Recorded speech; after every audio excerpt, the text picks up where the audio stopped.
ఈ యొక్క మధ్యాహ్న కాల సమయంలో మాతో మీరు మాట్లాడమని, ఎందుకంటే మీరు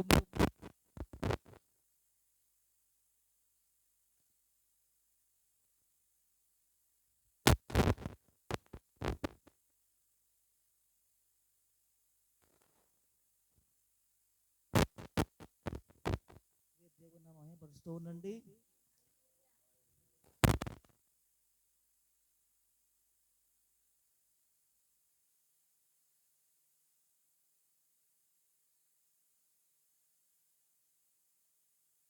స్తోత్రములు స్తోత్రములు స్తోత్రములు స్తోత్రములు స్తోత్రములు ప్రవ్వా, నువ్వు మాతో మాట్లాడాలి ప్రవ్వా. ఎందుకంటే నువ్వు మాట్లాడే దేవుడిగా ఉన్నావు తండ్రి. నువ్వు తప్పకుండా నువ్వు మాతో మాట్లాడతావని మేము పరిపూర్ణముగా నమ్ముచున్నాం ప్రవ్వా. ఓ చిన్న కోరస్ మనం పాడుకుందాం.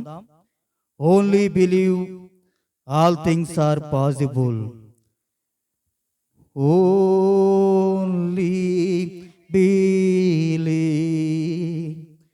Only believe. All things are possible. Only believe. కేవలము నమ్ముము, కేవలము నమ్ముము, నమ్మువానికి సమస్తము సాధ్యము. Jesus is here, my Jesus is here. All things are possible. Only believe. మనందరం కూడా అలాగే లేచి నిలబడి ఉండగా ఉదయకాల సమయములో మరి పరిశుద్ధ గ్రంథములోంచి దేవుని యొక్క వాక్యం చదువుకుందాము. లూకా రాసిన లూకా సువార్త 8వ అధ్యాయము 49 నుంచి వరుసగా చదువుకుందాం. లూకా రాసిన లూకా సువార్త 8వ అధ్యాయము 49 నుంచి వరుసగా చదువుకుందాం.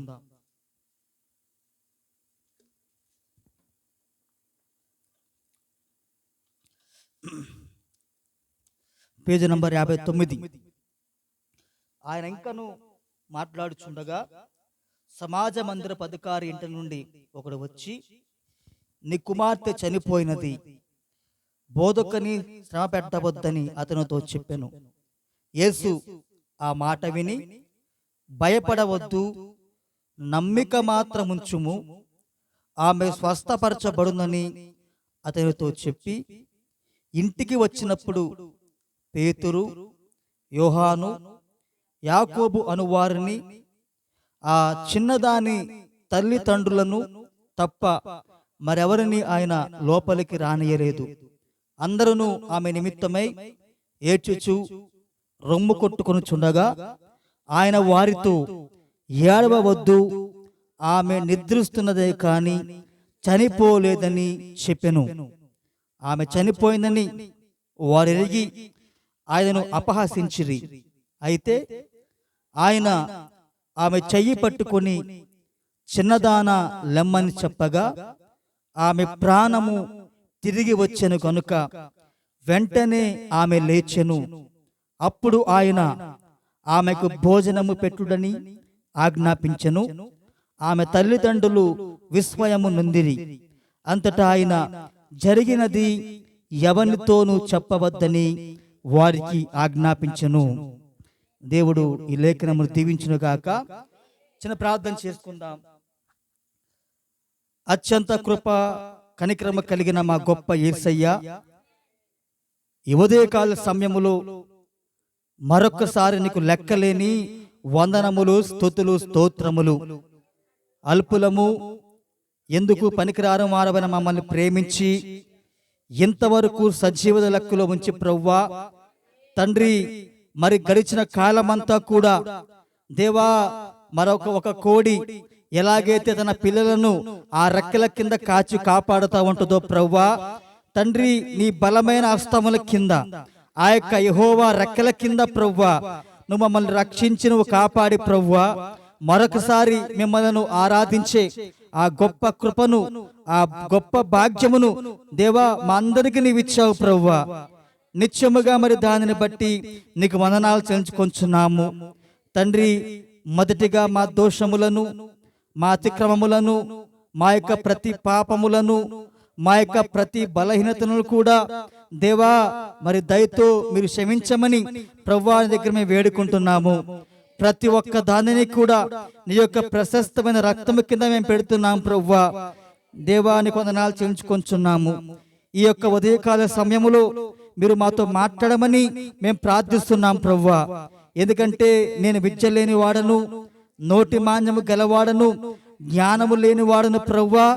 మా ప్రవక్తలో ఉండి నువ్వు ఏ విధముగా అయితే నువ్వు మాట్లాడి ఉన్నావో ఈరోజు అదే పరిశుద్ధాత్మగా నువ్వు మా మధ్యలోకి దిగవచ్చి నువ్వు ప్రతి ఒక్కరి హృదయములతో మీరు మాట్లాడమని ప్రార్థిస్తున్నాం ప్రభువా. నిత్యముగా నీ వాక్యము బయలు వెళ్ళుచుండగా మరి వారు విశ్వాసము కలిగి వారిలో ఉన్న ప్రతి వ్యాధి నుంచి వారు విడుదల పొందుకుందును గాక. వారిలో ఉన్న ప్రతి రోగములోంచి వారు విడుదల పొందుకుందును గాక. ఎందుకంటే నీ వాక్యములోనే స్వస్థత దాగి ఉంది ప్రభువా. నీ మాటే ఒక మానవుని బ్రతికించేది తండ్రి. నిత్యముగా నువ్వు అలా చేసినందుకు నీకు వందనాలు ప్రభువా. తండ్రి, వాక్యము నమ్మగలిగిన విశ్వాసమును ప్రతి ఒక్కరికి మీరు దయచేయండి. ఎంత మాత్రము కూడా మేము వాక్యము నమ్మేందుకు మేము భయపడకూడదు ప్రభువా. అందుకనే ప్రతి సందర్భంలో నీవన్నావు భయపడవద్దు నీవన్నావు ప్రభువా. ఎందుకంటే భయమే మేము ఏది కూడా పొందుకోకుండా చేస్తా ఉన్నది ప్రభువా. నిత్యముగా అలాంటి భయమును, అలాంటి పిరికితమును మాలో లేకుండా మాకు సహాయం చేయండి తండ్రి. ఈ ఉదయకాల సమయములో ఇక్కడ కూడి ఉన్న ప్రతి ఒక్కరిని కూడా మీరు దీవించండి.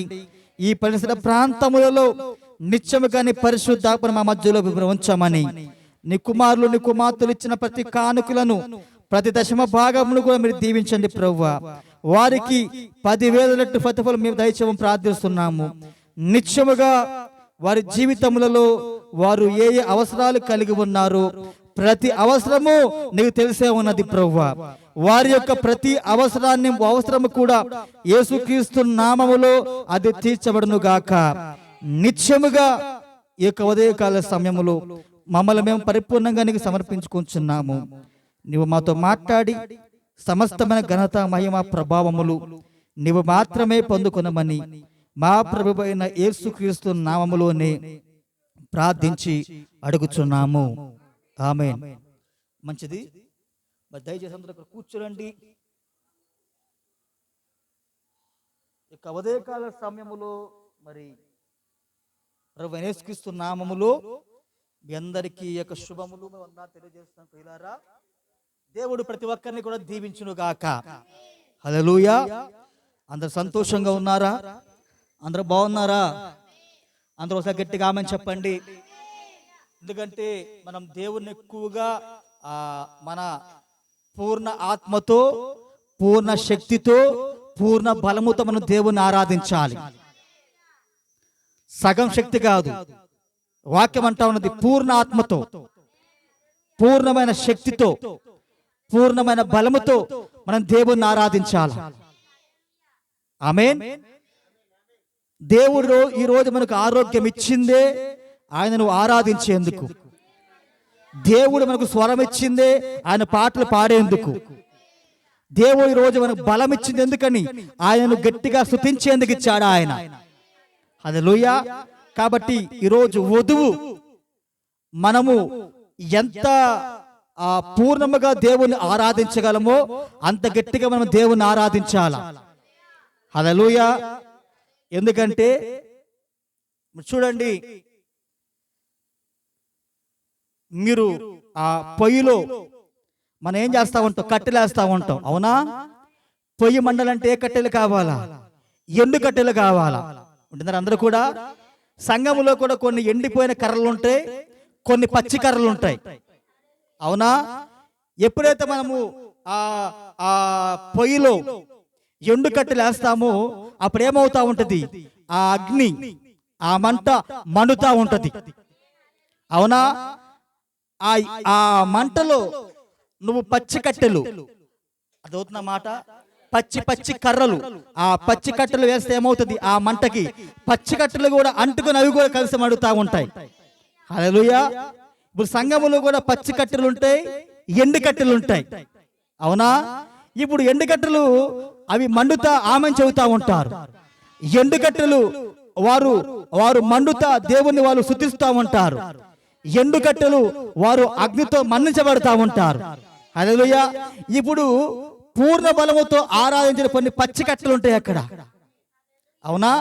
ఈ పచ్చి కట్టెలు ఏమవ్వాలి, ఈ ఎండు కట్టెల పాతు తిరిగి కాల్తా ఉండాల.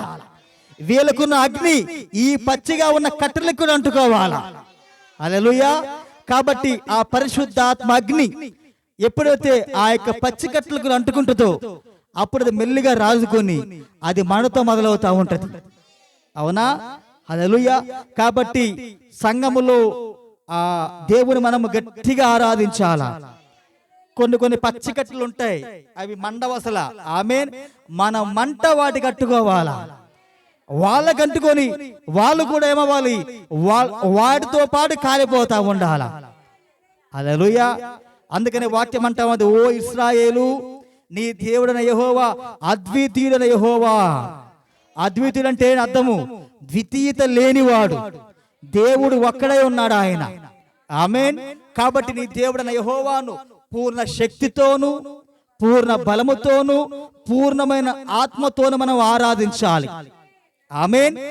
అందుకే వాక్యములో ఉన్నది, వాక్యము చెప్పే వ్యక్తి ఎలుగెత్తి వాక్యం చెప్పాలా, వాక్యం వినేవాళ్ళు కూడా అదే విధముగా ఆమె చెప్పాలి. ఇక్కడ ఎలాగైతే దేవుని ఆత్మ పని చేస్తా ఉన్నదో మీలోంచి స్పందన కూడా అలాగే వస్తూ ఉండాలి. మీలోంచి స్పందన వస్తున్న అర్థం ఏంటి, వాక్యాన్ని మీరు లాక్కుంటా ఉన్నారు. వాక్యమును సంఘము లాక్కుంటా ఉంటేనే దేవుడు ఎక్కువగా మాట్లాడుతూ ఉంటాడు ఆయన. అదే మీరు ఆమె చెప్పకుండా మనం సైలెంట్ గా చూస్తా ఉంటే అర్థం ఏంటి, ఇక చెప్పింది చాలు, ఇక ఆపండి. హల్లెలూయా. కాబట్టి దేవుడు కూడా ఆయన ఆ బ్రేక్ వేసేస్తాడు ఇక. హల్లెలూయా. కాబట్టి మనం ఎక్కువగా మనము 2 గంటలు కావచ్చు, 2:30 గంటలు కావచ్చు దేవుణ్ణి ఆరాధిస్తూ ఉండాలి. అదే మనం ముచ్చట్లో కూర్చుంటే సమయం తెలియదు. గంట, 2 గంటలు, 3 గంటలు అప్పుడే టైం అయిపోయిందా. ఆమేన్. దేవుని యొక్క సన్నిధిలో మనకు సమయం తెలియకూడదు. హల్లెలూయా. దివారాత్రి మనం దేవుణ్ణి ఆరాధిస్తూనే ఉండాలి. ఆమేన్. దేవుని కృప చేత మనలందరినీ కూడా దేవుడు మరలా ప్రేమించి మనల్ని ఆయన సమకూర్చాడు ఆయన. హల్లెలూయా. మరి దేవుని ప్రవక్త అన్నాడు, మరి నేను పోయిన వారు ఒక వర్తమానం చదివాను దానియేలు గ్రంథం మీద, అది ఏ గూటి పక్షులు ఆ గూటికే చేరతా ఉంటాయి. అవునా? మళ్ళీ చూడండి, ఏ జాతి పక్షులు ఆ జాతి పక్షులతోనే కలిసి ఎగురుతా ఉంటాయి. ఉదాహరణకి కాకులు ఉన్నాయి, కాకులన్నీ కాకులతోనే సహవాసం చేస్తా ఉంటాయి. అవునా? కాకులు కాకులతో ఎగురుతా ఉంటాయి. కాకులు రామచిలుకలతో ఎగరవయి, కాకులు వేరే వేరే పక్షులతో ఎగరవయి, కోకిలలు కోకిలగా జట్టుగా కడతా ఉంటాయి. కోకిల జాతి పక్షులతోనే కలిసి ఆకాశంలో ఎగురుతా ఉంటాయి. అవునా? అలాగే రాబందులతోనే కలిసి ఎగురుతా ఉంటాయి. రాబందులతోనే అవి సహవాసం చేస్తూ ఉంటాయి. అవునా? అవి కలిసి ఆకాశంలో ఎగురుతాయి, కలిసి ఒక చోట కూడి ఆహారం తింటా ఉంటాయి. హల్లెలూయా. అలాగే ఏ జంతువు కావచ్చు, పక్షులు కావచ్చు, ఏ జాతి ఆ జాతితోనే కలిసి అది జీవిస్తూ ఉంటది. ఏ జాతి ఆ జాతి వాటితోనే కలిసి ఎగురుతా ఉంటాయి. హల్లెలూయా. అదే విధముగా పక్షిరాజులు, హల్లెలూయా, మన దేవుడు తల్లి పక్షిరాజే ఉన్నాడు ఆయన. ఇప్పుడు మనం ఎవరమంటే ఆ పిల్ల పక్షిరాజులుగా ఉన్నాం. ఈ రోజు మనమందరం కూడా క్రీస్తులో నుండి వచ్చాం. అవునా? ఇప్పుడు మన తల్లి ఎవరు? పక్షిరాజే ఉన్నాడు. ఇప్పుడు ఆయన ఎవరు? ఒక పక్షిగా ఉన్నాడు ఆయన. హల్లెలూయా. ఇప్పుడు ఆ జాతి పక్షులను ఏం చేస్తామంటే ఆ జాతితోనే కలిసి చేరతా ఉంటాం అవన్నీ కూడా. హల్లెలూయా. కాబట్టి మనమందరం ఎవరమంటే దేవుని యొక్క పక్షిరాజులమై ఉన్నాం ఈ రోజు. దేవుని యొక్క కుమారులము కుమార్తెలమై ఉన్నాం ఈ రోజు. ఆమేన్. అందుకని ఒక విశ్వాసి, ఒక పక్షిరాజు ఎప్పుడూ కూడా కాకితో సహవాసం చేయదు. పక్షిరాజు అది ఒక ఉన్నతమైన జీవది. తెలుసా మీకు? అది పక్షిరాజులు ఎక్కడ ఎగురుతాయంటే ఆకాశములో ఎగురుతా ఉంటాయి, అంతరిక్షములో ఎగురుతా ఉంటాయి. అంతరిక్షములో ఎగిరేందుకే పక్షిరాజును దేవుడు డిజైన్ చేశాడు ఆయన. ఆ విధముగా దాన్ని తయారు చేశాడు ఆయన. ఆమేన్. ఇప్పుడు ఒక విశ్వాసానికి కూడా దేవుడు ఆ లోతైన బయలుపాటును గ్రహించే విధముగా, హల్లెలూయా, వాక్యములు ఆయన పైపైన ఎగిరే విధముగా డిజైన్ చేసి పెట్టాడు ఆయన. నీ డిజైన్, నీ నిర్మాణము అది వేరుగా దేవుడు చేసి పెట్టాడు ఆయన. అవునా? అందుకే కొంతమంది ప్రజలు ఏమంటారు, అసలు నువ్వేంటో నాకు అర్థం కావట్లేదురా, అసలు నువ్వేంటో అమ్మ నాకు అర్థం కావట్లేదు. ఎందుకని? మన డిజైన్ వేరది, మన నిర్మాణము వేరుగా ఉన్నది. కానీ కాకి నిర్మాణము అది వేరుగా చేశాడు ఆయన. కాకులు ఎక్కడి వరకు ఎగరగలవంటే కరెంటు స్తంభాల దాకా మాత్రమే ఎగరగలవది. అవునా? ఈ ఇంటి మీద నుంచి ఆ ఇంటి మీదకి ఎగురుతాయి, ఈ బిల్డింగ్ మీద నుంచి ఆ బిల్డింగ్ మీదకి ఎగురుతాయి. మహా అయితే కరెంటు స్తంభం మీద పైకి ఎగురుతాయి కానీ అంతరిక్షంలోకి అవి పోలేవు.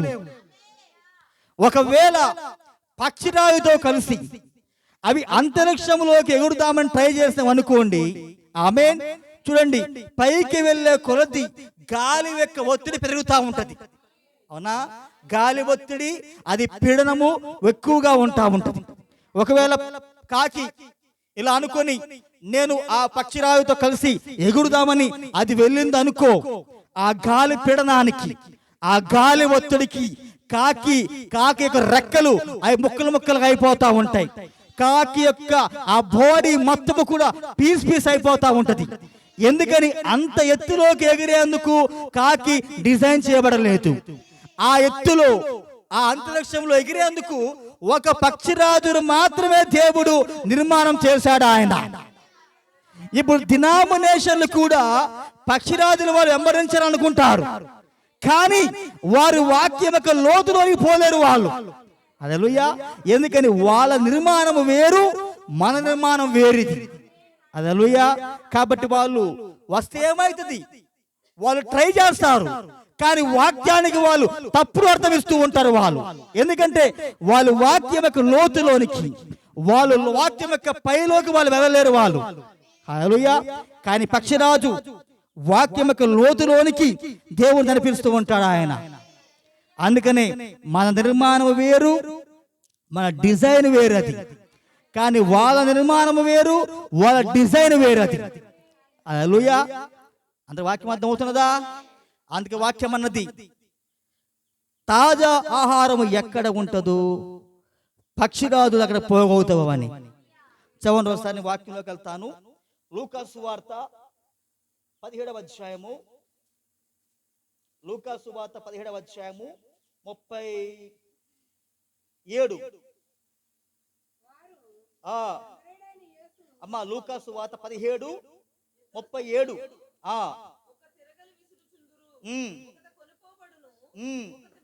చూడండి, యేసు క్రీస్తు ఆయన పైనుంచి కూడా ఎత్తబాటు గురించి ఆయన మాట్లాడుకుంటూ వస్తూ ఉన్నాడు ఆయన. ఆమేన్. ఆయన మాట్లాడుకుంటా వచ్చి, చదవండి ఇప్పుడు.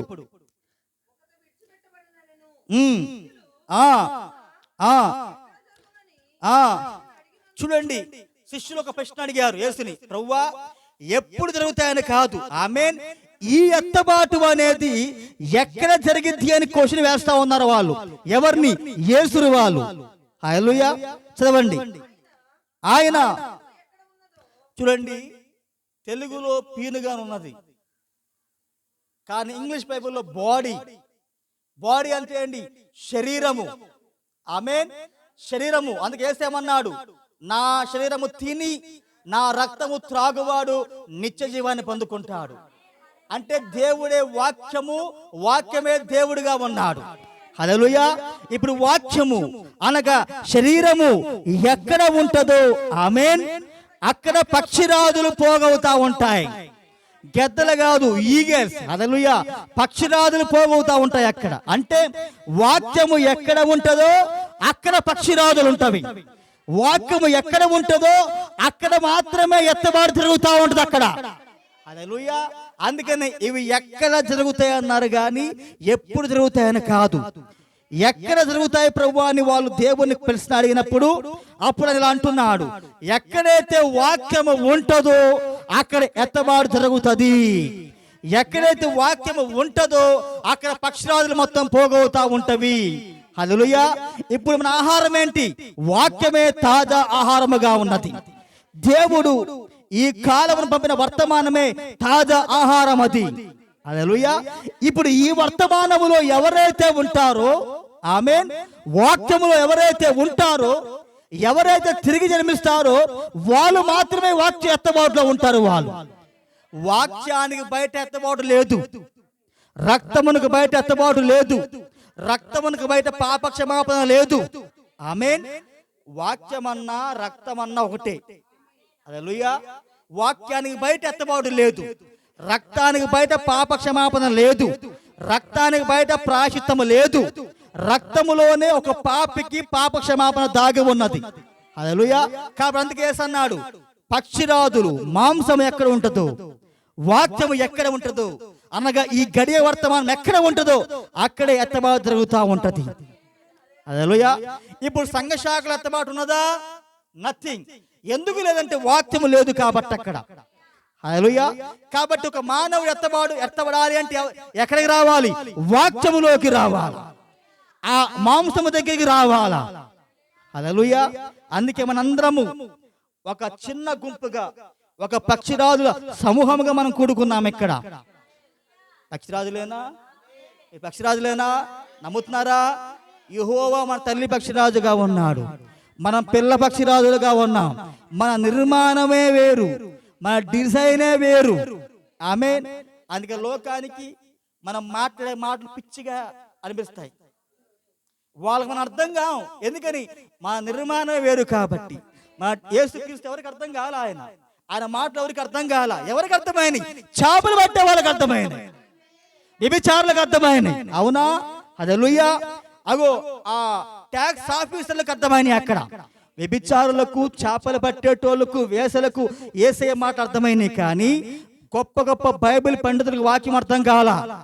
ఎందుకని? వాళ్ళ డిజైన్ వేరు, వాళ్ళ డిజైన్ వేరు. అది నిర్మాణం వేరుగా ఉంటది ఎప్పుడు కూడా. హల్లెలూయా. అందుకే దేవుడు మన నిర్మాణమును ప్రత్యేకంగా డిజైన్ చేశాడు ఆయన. ఇప్పుడు పక్షిరాజుల భాష పక్షిరాజుకి అర్థమవుతా ఉంటది. అవునా? కాకులకు అర్థమైద్దా? పక్షిరాజుల భాష పక్షిరాజులకు అర్థమవుతా ఉంటది. కాకి భాష కాకి అర్థమవుతా ఉంటది. మానవ భాష మానవుడికి అర్థమవుతా ఉంటది. మన భాష ఏంటి? పరలోక భాష ఇది. మన భాష ఏంటిది? పరలోకం యొక్క భాష ఇది. ఈ వర్తమానం ఏంటి? పరలోకం యొక్క వర్తమానం ఇది. అందుకనే ఈ వర్తమానం, ఈ భాష ఎవరికి అర్థమైందంటే, ఈ ఎవరైతే వాళ్ళు పక్షిరాజులుగా ఉన్నారో వాళ్ళకి మాత్రం ఈ భాష అర్థమైంది. సంఘ శాఖోడికి భాష అర్థం కాదు. ఏం మాట్లాడుతున్నావు అంటున్నారా? మనం ఏం మాట్లాడుతున్నాం వాళ్ళకి అర్థం కాదు. నువ్వేం చెప్పావనుకున్నావు? ఆది కాండములో అవ్వ తప్పు చేసిందంటే ఆది తల్లి తప్పు చేసిందా అని ఆ భాషలు అర్థం కాదు. ఆ భాష, ఆ టెర్మినాలజీ ఎవరికి అర్థమైంది? పక్షిరాజులకు మాత్రం అర్థమవుతుంది. ఇప్పుడు నువ్వు సంఘ శాఖోడికి ఎలా చెప్పావు అనుకున్నాం? యేసుక్రీస్తు నామములో బాప్తిసం తీసుకో, అది మన భాష, పరలోక భాష అది. కానీ ఆ భాష వాళ్ళకి అర్థం కావట్లా. హల్లెలూయా. అర్థమవుతుందరూ కూడా. కాబట్టి మన భాష వాళ్ళకి అర్థం కాదు. మన భాష హై లెవెల్ లాంగ్వేజ్ అది, పరలోకం భాష అది. ఈ వాక్యం వాళ్ళకి అర్థం కాదు అది. అందుకని వాళ్ళు అక్షరం మాత్రం చదువుతారు వాళ్ళు, కానీ దాని వెనకమాల ఉన్న ఆత్మను వాళ్ళు పట్టుకోలేరు. కానీ ఆ యొక్క ఆత్మను పట్టుకుంటే ఎవరు పట్టుకుంటారంటే పక్షిరాజులే పట్టుకుంటావి. హల్లెలూయా. కాబట్టి నిజంగా దేవుడు మనం ఎప్పుడు ఎల్లప్పుడూ రుణపడి ఉండాలా. ఎందుకంటే ప్రభువా, జగత్తు పునాది వేయబడక మునిపి నీ కృప చేత మనల్ని ఎన్నుకున్నాడా ఆయన.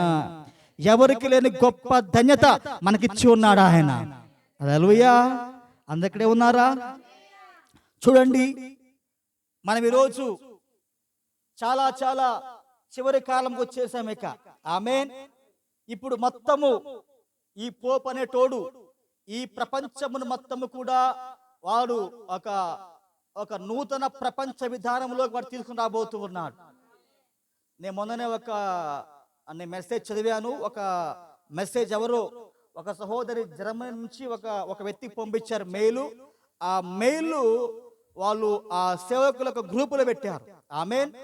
చూడండి, ఆ సహోదరి ఇలా చెప్పింది. చూడండి, ప్రపంచములో ఉన్న ప్రతి దేశానికి రోమ్ అప్పిచ్చున్నది. అవునా? దాన్ని మనం ఏమంటామంటే ప్రపంచ బ్యాంక్ అంటాం. అంతే అర్థమవుతుంది అందరూ కూడా. ప్రపంచ బ్యాంకు ద్వారా ప్రపంచంలో ఉన్న ప్రతి దేశం అప్పుల్లో మునిగిపోయింది.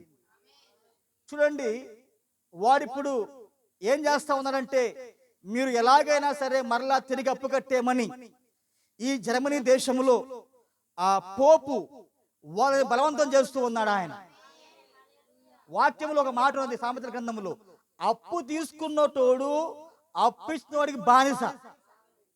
తెలుసా ఆ విషయం మీకు? అప్పు తీసుకున్నవాడు అప్పు ఇచ్చినవాడికి బానిస. వాడు ఏం చెబితే నువ్వు అదే చెయ్యాలి. అది వాక్యం, అది సామెతల గ్రంథంలో ఉంటది. హల్లెలూయా. కాబట్టి ఈ దేశాలు మొత్తం కూడా ఆ ప్రపంచ బ్యాంకు దగ్గర వాళ్ళు అప్పు తీసుకున్నారు. ఇప్పుడు తిరిగి అప్పు కట్టాల. కానీ అప్పు కట్టే స్తోమత ఎవరి దగ్గర లేదు ఇప్పుడు. ఎందుకని? కరోనా కారణంగా ప్రతి ఒక్కరి ఆర్థిక వ్యవస్థ పూర్తిగా అది పతనమైపోయింది. అవునా? ఉదాహరణకి ఒక ఫ్యామిలీలో పనులు లేవు, మీరు అప్పు తీసుకున్నారు, అప్పుల పాలైపోయారు.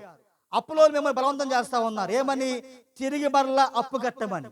ఆమె నిజమే, మనం అప్పు తీసుకున్నాం, కానీ అప్పు తిరిగి కట్టే స్తోమత మనకు లేదు. అవునా? అప్పుడు మనం ఏం చేయాలి? వాడికి బానిసగా మారిపోవాలి. వాడు ఏం చెబితే అది వినాల. అందుకు అర్థమవుతుందా?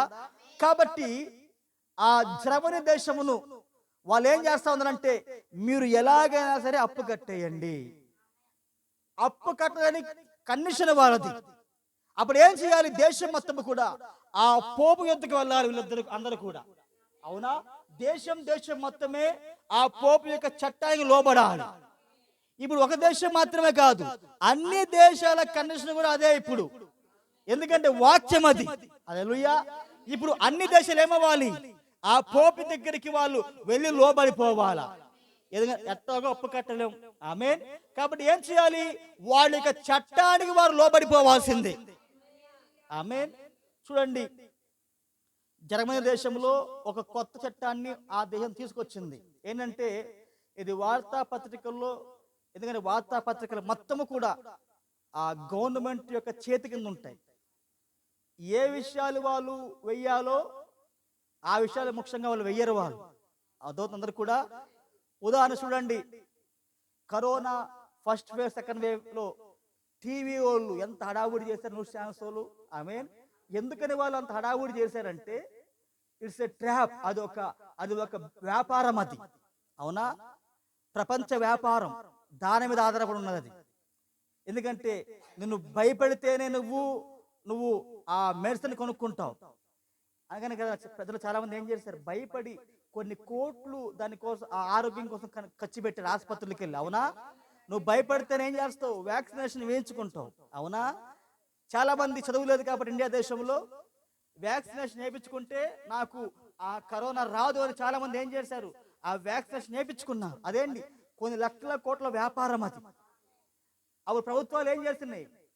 దాన్ని అడ్డం పెట్టుకొని ప్రజల వద్ద నుంచి వాళ్ళు ట్యాక్సుల రూపంలో ఇప్పటికీ వసూలు చేస్తా ఉన్నారు. అవునా? బలవంతంగా మనం ట్యాక్సులు కడతా ఉన్నాం. పెరుగు ప్యాకెట్ మీద ట్యాక్సే, పాల ప్యాకెట్ మీద ట్యాక్సే, బిస్కెట్ ప్యాకెట్ మీద ట్యాక్సే, నువ్వు ఏ వస్తువు కొన్నా ట్యాక్సే. ఒకప్పుడు లేదు ఈ ట్యాక్స్, ఇప్పుడు ట్యాక్స్ లాగా తీసుకొచ్చారు. ఎందుకని?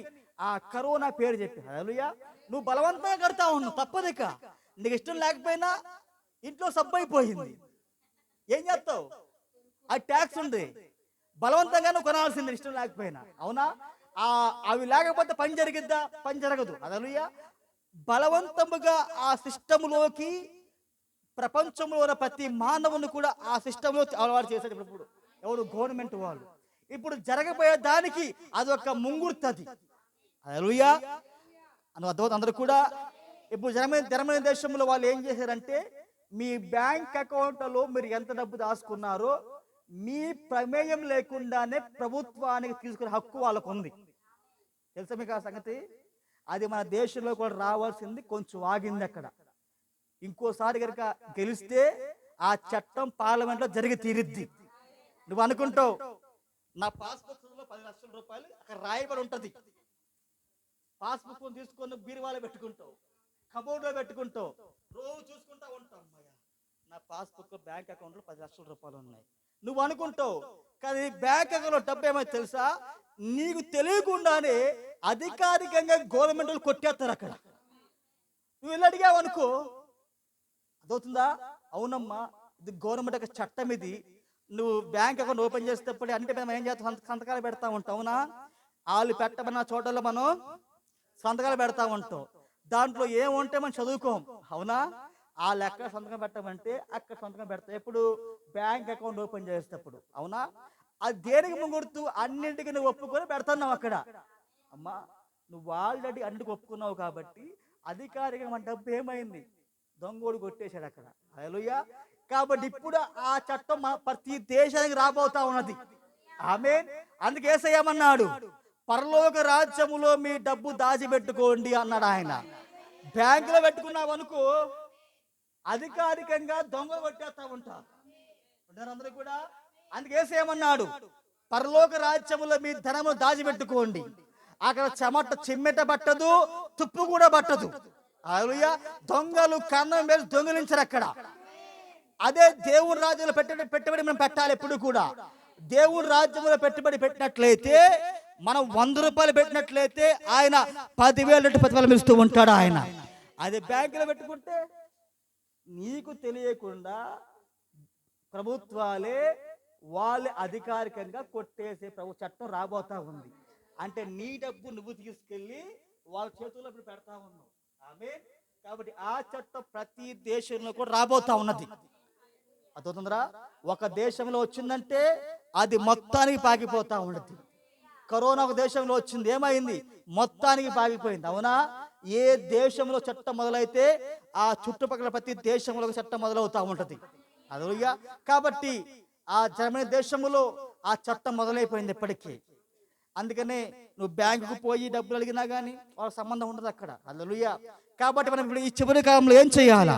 మన కాలము దగ్గరగా వచ్చేసింది, ఎత్తబడే కాలం వచ్చేసింది. ఇప్పుడు మన సమయాన్ని దేవుని రాజ్యములు పెట్టుబడిగా పెట్టాలా, మన ఆరోగ్యము దేవుని రాజ్యములు పెట్టుబడిగా పెట్టాలా, మన ధనమును దేవుని రాజ్యములు పెట్టుబడిగా పెట్టాలా. హల్లెలూయా. ఎందుకంటే దేవుడు మనకి ఇచ్చిన అవకాశం ఇది, ఆఖరి అవకాశం ఇది. ఆమేన్. ఎందుకంటే చివరి కాలం ఇది ఇప్పుడు ఈ రోజు. హల్లెలూయా. అందుకని యేసయ్య ఆల్రెడీ జరిగే ప్రతి దాన్ని కూడా దేవుడు ముందులే బోధించాడు ఆయన. ఆమేన్. మీ డబ్బు బ్యాంకులో ఉన్న సెక్యూరిటీ లేదు. ఇప్పుడు ఎక్కువ ఏమైనాయి? ఆన్లైన్ మోసాలు ఎక్కువైపోయినాయి. అవునా? నీకు ఫోన్ చేస్తాడు ఎవడో ఒకడు, సార్ మేము పలానా బ్యాంక్ నుంచి ఫోన్ చేస్తున్నాము, మీ ఏటీఎం నంబర్ చెప్పరా, మీకు ఈరోజు మేము 1,00,000 రూపాయలు వేస్తామన్నా. కానీ మన వాళ్ళు ఏం చేస్తారు? నంబర్ చెప్తే 1,00,000 రూపాయలు వస్తాయా అన్న, నంబర్ రాసుకోమ్మా, 1 2 3 4 5 చెప్పాం. కానీ ఏమైతే 3 seconds లో మొత్తం బ్యాంక్ డబ్బులు మొత్తం ఆడి ఖాతాలోకి వెళ్ళిపోతాయి. అవునా? అదే దొంగలు కన్నం వేయడం అంటే. నువ్వు అనుకుంటావు 1,00,000 రూపాయలు వస్తాయి అనుకుంటావు, మిగతా 5 నిమిషాలు ఏమైద్ది? నీ ఫోన్ లో రింగ్ టోన్ మోగుతా ఉంటుంది, కీ అని. సరే నువ్వు చూసుకుంటే ఏమైద్ది? నీ బ్యాంక్ అకౌంట్ ఖాళీ అయిపోయింది. ఆమేన్. ఇంతవరకు మనం ఏం చేస్తాం? ఏమి తినకుండా ఏమి చక్కగా దాచుకుంటాం. కానీ దొంగలు ఏం చేస్తా ఉన్నారు? ఆన్లైన్ మోసాలు పెరిగిపోతా ఉన్నాయి. ఇప్పుడు వాళ్ళు మాత్రమే కాదు, ప్రభుత్వాలే అధికారంగా తీసుకొని పోతా ఉంటాయి. హల్లెలూయా. కాబట్టి ట్యాక్సులు, ఈ పన్నులు, వడ్డింపులు, ఈ రేట్లు పెరగడాలు అవన్నీ కూడా దేవుని యొక్క రాకడకు ముహూర్తులు. ఇవన్నీ కూడా హల్లెలూయా బలవంతముగా ప్రభుత్వాలే ప్రజల మీద మోపుతా ఉన్నారు. ఇష్టం లేకపోతే మనం కట్టాల్సింది ఇవన్నీ కూడా. హల్లెలూయా. ఆ రోజు యేసుక్రీస్తు ఒక మోటి రాకడలో యేసుక్రీస్తు లోకానికి వచ్చేటప్పుడు ట్యాక్సుల భారం అనేది ప్రజల మీద మోపబడినప్పుడు, ఇప్పుడు యేసుక్రీస్తు 2వ రాకడలో కూడా ట్యాక్సుల భారం అనేది మన మీద ప్రభుత్వాలు మోపబడతా ఉన్నాయి. బలవంతంగా మనం దానిలోకి మనం తీసుకుపోబడతా ఉన్నాం. ఇప్పుడు పెట్రోలు ట్యాక్సే. అవునా? నేను ట్యాక్స్ కట్టను, పెట్రోల్ వద్దంటే బండి నడిచిద్దా? బండి నడవదు అక్కడ. హల్లెలూయా. కాబట్టి ఆ విధముగా ప్రజలు వాళ్ళు ఒక ట్రాప్ లో తీసుకొచ్చేసారు. హల్లెలూయా. కాబట్టి రోజు మనము చాలా చివరి కాలంకి వచ్చేసాము. ఇది దేవుడి కోసము మనము నిలబడే సమయం, ఇది ఎత్తబడే కాలం ఇది. హల్లెలూయా. అందుకనే మనము వాక్యం ఎక్కడైతే ఉంటుందో అక్కడ మనం పోగవాలి. రోజు దివారాత్రులు కూడా యెహోవా వాక్యమును ధ్యానిస్తూ ఉండాలా. ఆమేన్. వాక్యము చదువుతూ ఉండాలా, వాక్యము ధ్యానిస్తూ ఉండాలి, ఎక్కువగా మనం ప్రార్థన చేస్తూ ఉండాలా. హల్లెలూయా.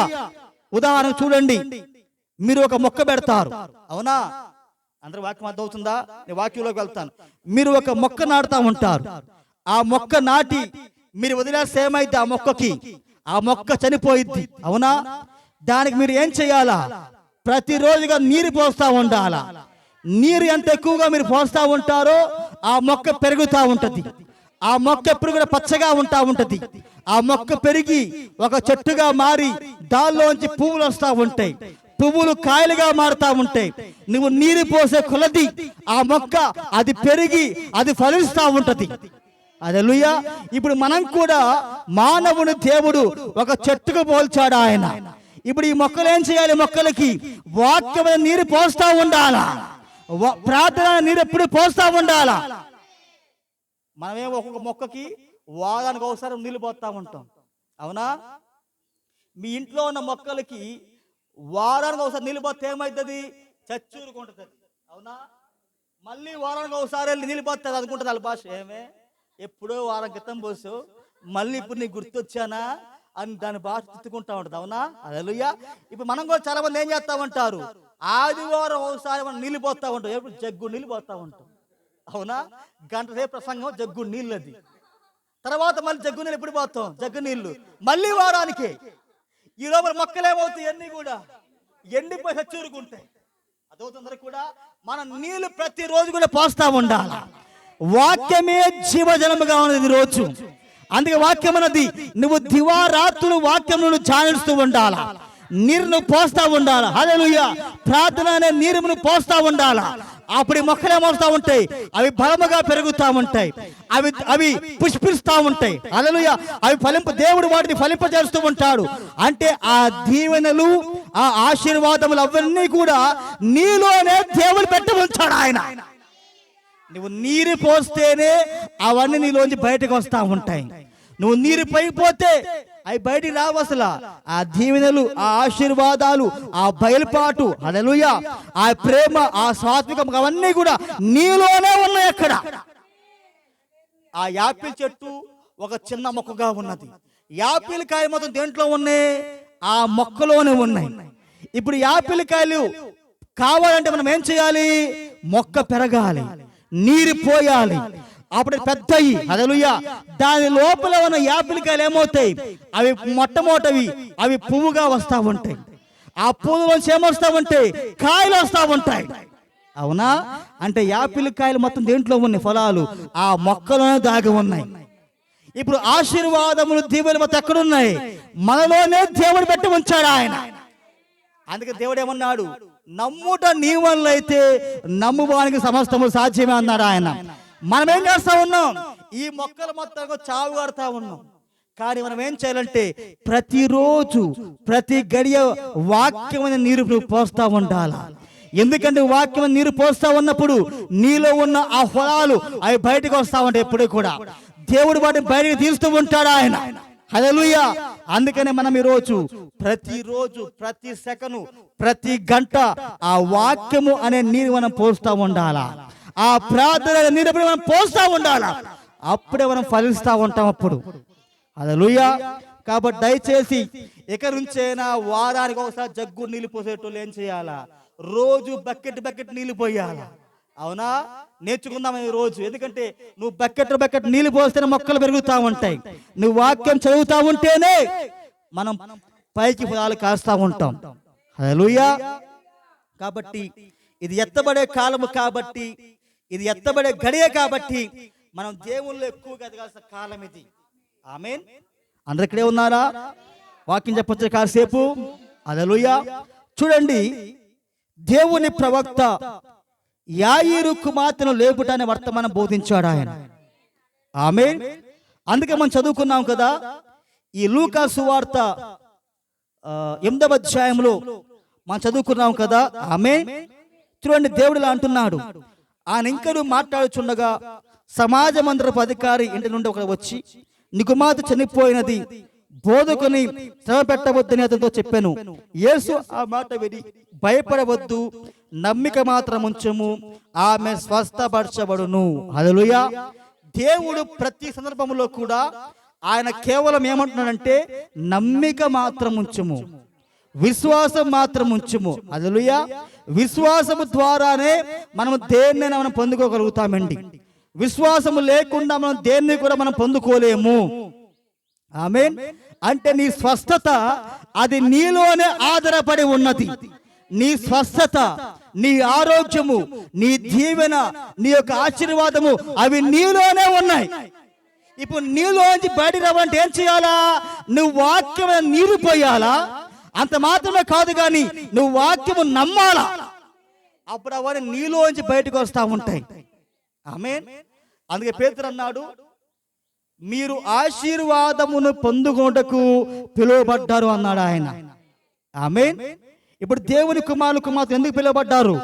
దీవెన పొందుకునేందుకు. హల్లెలూయా.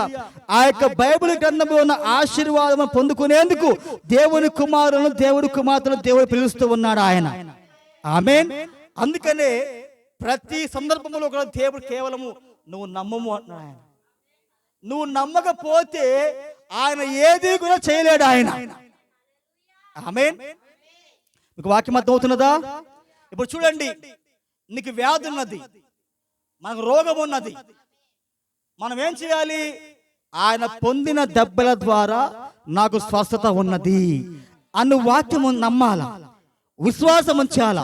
అప్పుడు నువ్వు ప్రార్థన చేసుకున్నప్పుడు, నీకు ఒక సేవకుడు ప్రార్థన చేసినప్పుడు ఏమైందంటే, నువ్వు ఆ వాక్యం యొక్క ఫలాన్ని పొందుకుంటా ఉంటావు. అలా కాకుండా నువ్వు నమ్మకపోతే యేసు క్రీస్తే స్వయముగా వచ్చి నీ నెత్తిమే చేయబెట్టి ప్రార్థన చేసినా గానీ నువ్వు ఆ ఫలాన్ని పొందుకో. ఎందుకని? నువ్వు నమ్మలేదు కాబట్టి. అదే నువ్వు నమ్మితే హల్లెలూయా ఆ ఫలము నీలోకి వస్తూ ఉంటుంది. అది మనం ఆ ఫలాన్ని మనం పొందుకుంటా ఉంటాం అక్కడ. హల్లెలూయా. అందుకనే మనకు ఆ స్వస్థత, ఆ దీవెన కావాలంటే మనం దాన్ని పొందుకొని మనం నమ్మాలి. ఆమేన్. అందరూ వాక్యం అర్థమవుతున్నదా? హల్లెలూయా. చూడండి, మరి నేను దాని గురించి బోధించబోతున్నాను. ఆమేన్. మరి కొన్ని విషయాలు నేను బోధిస్తాను. ఆమేన్. చూడండి, మరి పోయిన వారం మనకి అంత ముందు వారం అనుకుంటా, మరి ప్రవక్త కాలములో బైబిల్ గ్రంథ ప్రకారముగా అపోస్తల కార్యములు 19వ అధ్యాయ ప్రకారముగా ఆ పౌలు గారి యొక్క వస్త్రములు, ఆ పౌలు గారి యొక్క నడికట్టు వస్త్రాలు రోగులకు ఎప్పుడైతే తగిలినాయో వారిలో ఉన్న దయ్యాలు వదిలిపెట్టి వెళ్ళిపోయిన రోగులని. హల్లెలూయా. ఆ రోగులు ఆ వ్యాధిలోంచి వాళ్ళు స్వస్థపరచబడ్డారు.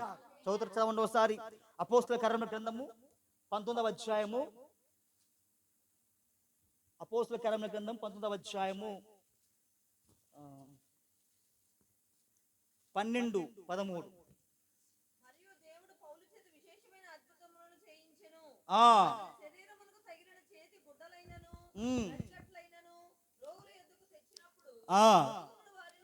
చూడండి, ఏ వస్త్రములైతే పౌలు గారు తాకారో, ఆమేన్, ఏ నడికట్టి వస్త్రం అయితే పౌలు గారు తాకారో, ఎప్పుడైతే ఆ వస్త్రములు తీసుకొచ్చి రోగి మీద ఉంచారో అప్పుడు ఏమైంది? వారిలో ఉన్న దయ్యములు ఆ మనిషిని వదిలిపెట్టి పారిపోయినవి. ఒకవేళ వాళ్ళు రోగులైతే ఆ రోగాలు వారిని వదిలిపెట్టి పోతా ఉండేవి. హల్లెలూయా. ఎందుకంటే చెప్పాను ఒకసారి, దయ్యము ఎప్పుడు కూడా దేవుడికి ఇచ్చిన అధికారం గుర్తిస్తావు అవన్నీ కూడా. హల్లెలూయా.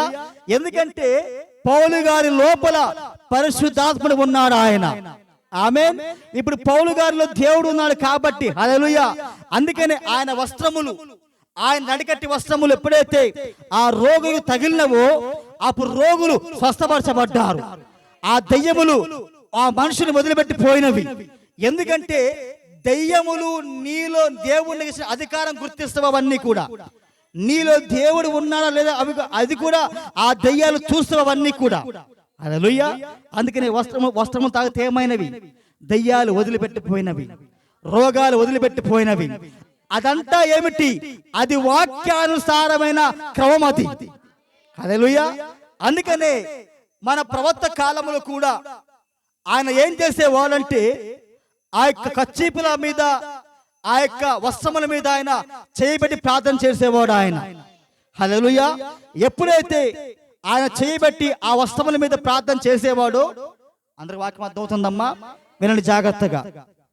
అప్పుడు ఆ యొక్క వస్త్రముల కోసము కొంతమంది ఆయనకి ఉత్తరాలు రాస్తూ ఉండేవాళ్ళు దేశ విదేశాల నుంచి. ఇదిగోండి మా అమ్మ ఇలా క్యాన్సర్ వ్యాధితో బాధపడతా ఉన్నది, మా అబ్బాయికి ఇలా పక్షపాతం ఉన్నది, ఇదిగో ఇంకో వ్యక్తికి ఇలా రోగం ఉన్నది అని చాలా మంది కొంతమంది ఉత్తరాలు రాస్తూ ఉండేవాళ్ళు. మాకు దయచేసి ఆ ప్రార్థనా వస్త్రమును పంపించమని ప్రవక్త గారికి వాళ్ళు ఉత్తరాలు రాస్తూ ఉండేవాళ్ళు. అప్పుడు ప్రవక్త ఏం చేసేవాడంటే ఆ యొక్క వస్త్రం మీద చెయ్యి పెట్టి ఆయన లేఖనానుసారముగా ఆయన ప్రార్థించి ఆ యొక్క వస్త్రమును ఒక చిన్న ముక్క కత్తిరించి ఆయన ఒక పోస్ట్ ద్వారా ఎవరైతే ఉత్తరాలు రాశారో వాళ్ళకు ఆయన పంపించేవాడు ఆయన. హల్లెలూయా. పంపిస్తా ఉన్నప్పుడు ఆ యొక్క లెటర్లో ఆయన ఇలా రాసేవాడు, సహోదరి సహోదరుడా, మీరు ఆ యొక్క వస్త్రమును లేఖనానుసారంగా మీరు ఏం చేయాలంటే అపోస్తుల కార్యముల గ్రంథము 19వ అధ్యాయములో మీరు ఆ యొక్క వస్త్రమును ఉంచండి. హల్లెలూయా. ఆ వస్త్రమును దాంట్లో ఉంచి మీరు నమ్మండి ముఖ్యముగా, ఎందుకంటే ఇది వాక్యము కాబట్టి. అప్పుడు మీరు ఆ అధ్యాయములో ఉన్న ఆ వస్త్రమును తీసుకొని ఆమేన్ మీరు మీ యొక్క గుండెకు, హల్లెలూయా, ఆ యొక్క షర్టుకు ఆ యొక్క క్లాత్ను మీరు పిన్ను చేసుకోమని చెప్పేవాడు ఆయన. ఆమేన్. చూడండి, అలాగే జర్మనీ అనే దేశంలో ఉంచి ఒక పెద్దావిడ, ఆమేన్, మీ అందరికి నాకు మాట్లాడతామవుతున్నాయా, ఒక పెద్ద వయసు ఆమె 20 సంవత్సరముల నుంచి ఆమె ఆ చక్రాల కుర్చీలో ఆమె బాధపడతా ఉండేది. ఆమెకు వ్యాధి ఏంటంటే అర్థరైటిస్ అనే వ్యాధి ఉన్నది. హల్లెలూయా. ఆ చక్రాల కుర్చీలో ఆమె బాధపడతా ఉన్నప్పుడు ఆమె ప్రవక్త గారికి ఉత్తరం రాసింది. ఆమె ఇలాగే, అయ్యా, నేను నీ గురించి విన్నాను, నీవు ప్రవక్తవని నేను నమ్ముచున్నాను. హల్లెలూయా. మొట్టమొదట ఆ వ్యక్తి ఏమని నమ్మాలా? ఈయన ప్రవక్త అని ఆ వ్యక్తి నమ్మాలా. ఈ ప్రవక్తతోటి దేవుడు ఉన్నాడు అని ఆ మనిషి నమ్మాలా. హల్లెలూయా. నువ్వు ప్రవక్త అని ప్రవక్త నమ్మితే ప్రవక్తను పొందుకుంటావు అక్కడ వాక్య ప్రకారముగా. నువ్వు నమ్మకపోతే ఆ ఫలం నువ్వు పొందుకోలేవు అక్కడ. హల్లెలూయా. కాబట్టి ఆ స్త్రీ ఒక లెటర్ రాసింది ప్రవక్త గారికి, ఇదిగో నేను 20 సంవత్సరములుగా ఈ చక్రాల కుర్చీలో ఉన్నాను, నాకు ఈ యొక్క అర్థరైటిస్ వ్యాధి ఉన్నది అని ఆమె ఉత్తరం రాసినప్పుడు ప్రవక్త గారి ఆమెకు ఆ యొక్క ప్రార్థనా వస్త్రం పంపించాడు ఆయన. పంపిస్తూ ఇలా అన్నాడు, అమ్మా, నీవు కేవలము నమ్ముము. నువ్వు కేవలం ఏం చేయాలి? ఆ స్త్రీ నమ్మాలి. నువ్వేం చేస్తావంటే మీ ఊర్లో ఎవరైనా మంచి సేవకులు ఉన్నట్లయితే ఆమె ఆ సేవకులను నువ్వు పిలిపించుకొని, ఆ పాస్టర్ని లేదా ఒక సహోదరుని పిలిపించుకొని ఆమెన్ ఆ వస్త్రము నీ మీద ఉంచి ఆమెన్ నువ్వు ప్రార్థన చేయించుకో, అప్పుడు తప్పకుండా నీ రోగంలో నువ్వు విడుదల పొందుకుంటావని ప్రవక్త బోధించాడు ఆ స్త్రీకి. హల్లెలూయా. ప్రవక్త ఏదైతే బోధించాడో ఆ స్త్రీ ఆ యొక్క మాటలు నమ్మింది ఆమె. హల్లెలూయా. ఆ విధముగా ఆమె ఒక స్త్రీని పిలిపించుకున్నది. అందరూ కూడా ఏ స్త్రీ పడితే ఆ స్త్రీ కాదు, ఎవరైతే మంచి ప్రార్థనా పరులుగా ఉంటుందో వాళ్ళని పిలిపించుకోవాలి. ఎవరిని పడితే వాళ్ళు పిలిపించుకున్నావు అనుకో, వాళ్ళ లోపల ఉన్న దయ్యాల మొత్తం నీలోకి వస్తూ ఉంటాయి. అవునా? వాళ్ళలో ఉన్న రోగాల మొత్తం నీలోకి వస్తూ ఉంటాయి. అందుకనే ఎవరిని పడితే మనం పిలిపించుకోకూడదు ఎప్పుడు కూడా. ఎందుకని ఆ రోగాల మొత్తం నీకు వస్తూ ఉంటాయి. హల్లెలూయా. కాబట్టి ఎవరైతే మంచి ప్రార్థనా పరురాలు ఉంటుందో వాళ్ళను ఆమెను నువ్వు పిలిపించుకొని నువ్వు ప్రార్థన చేయించుకొని ప్రవక్త బోధించాడు. కాబట్టి ఆమె ఏం చేసిందంటే ఒక స్త్రీని పిలిపించుకొని ఆమె ప్రార్థన చేయించుకున్నది ఆమె. హల్లెలూయా. చూడండి, అప్పుడు ఎప్పుడైతే ఆమె ప్రార్థన చేసిందో ఆమె యొక్క స్వస్థతను ఆ స్త్రీ ఒప్పుకున్నది అక్కడ. హల్లెలూయా. అప్పుడు ఆమె ఇలా పలుకుతా ఉన్నది, ఓ దెయ్యమా, 20 సంవత్సరాల కాలం పాటు నన్ను బంధించి ఉంచావు, హల్లెలూయా. ఇక నువ్వు ఎంత మాత్రము కూడా నన్ను బంధించి ఉంచలేవు, గెట్ అవుట్ డెవిల్ అని ఎప్పుడైతే ఆమె అన్నదో, హల్లెలూయా, ఆమె అంట మాత్రమే కాదు కానీ ఆ చక్రాల కుర్చీలోంచి ఆమె ఆ యొక్క తటాలను లేచి నిలబడింది ఆమె. ఎందుకని? ఆమె స్వస్థత ఆమె అంగీకరించింది అక్కడ, ఆమె నమ్మింది అక్కడ. హల్లెలూయా. ఆ విధముగా ప్రవక్త కాలములో ఆయన అనేకమైన కార్యములు చేశాడు ఆయన. ఆమేన్. ఆయన ప్రవక్త కాలంలో మాత్రం దేవుడిగా ఉన్నాడు ఆయన, మన కాలంలో కూడా దేవుడిగా ఉన్నాడు ఆయన. ప్రవక్త కాలములో ఆయన ఎలాగైతే రోగులు స్వస్థపరిచాడో ఇప్పుడు కూడా దేవుడు అదే విధముగా ఒక రోగిని ఆయన స్వస్థపరిచే దేవుడిగా ఉన్నాడు ఆయన. హల్లెలూయా. 2000 సంవత్సరాల క్రితము ఎలాగైతే దేవుడు ఒక చనిపోయిన వ్యక్తిని తిరిగి లేపాడో ఇప్పుడు కూడా ఆయన అదే దేవుడిగా ఉన్నాడు ఆయన. ఉన్నాడు లేదా? అదే దేవుడిగా ఉన్నాడు ఆయన. హల్లెలూయా.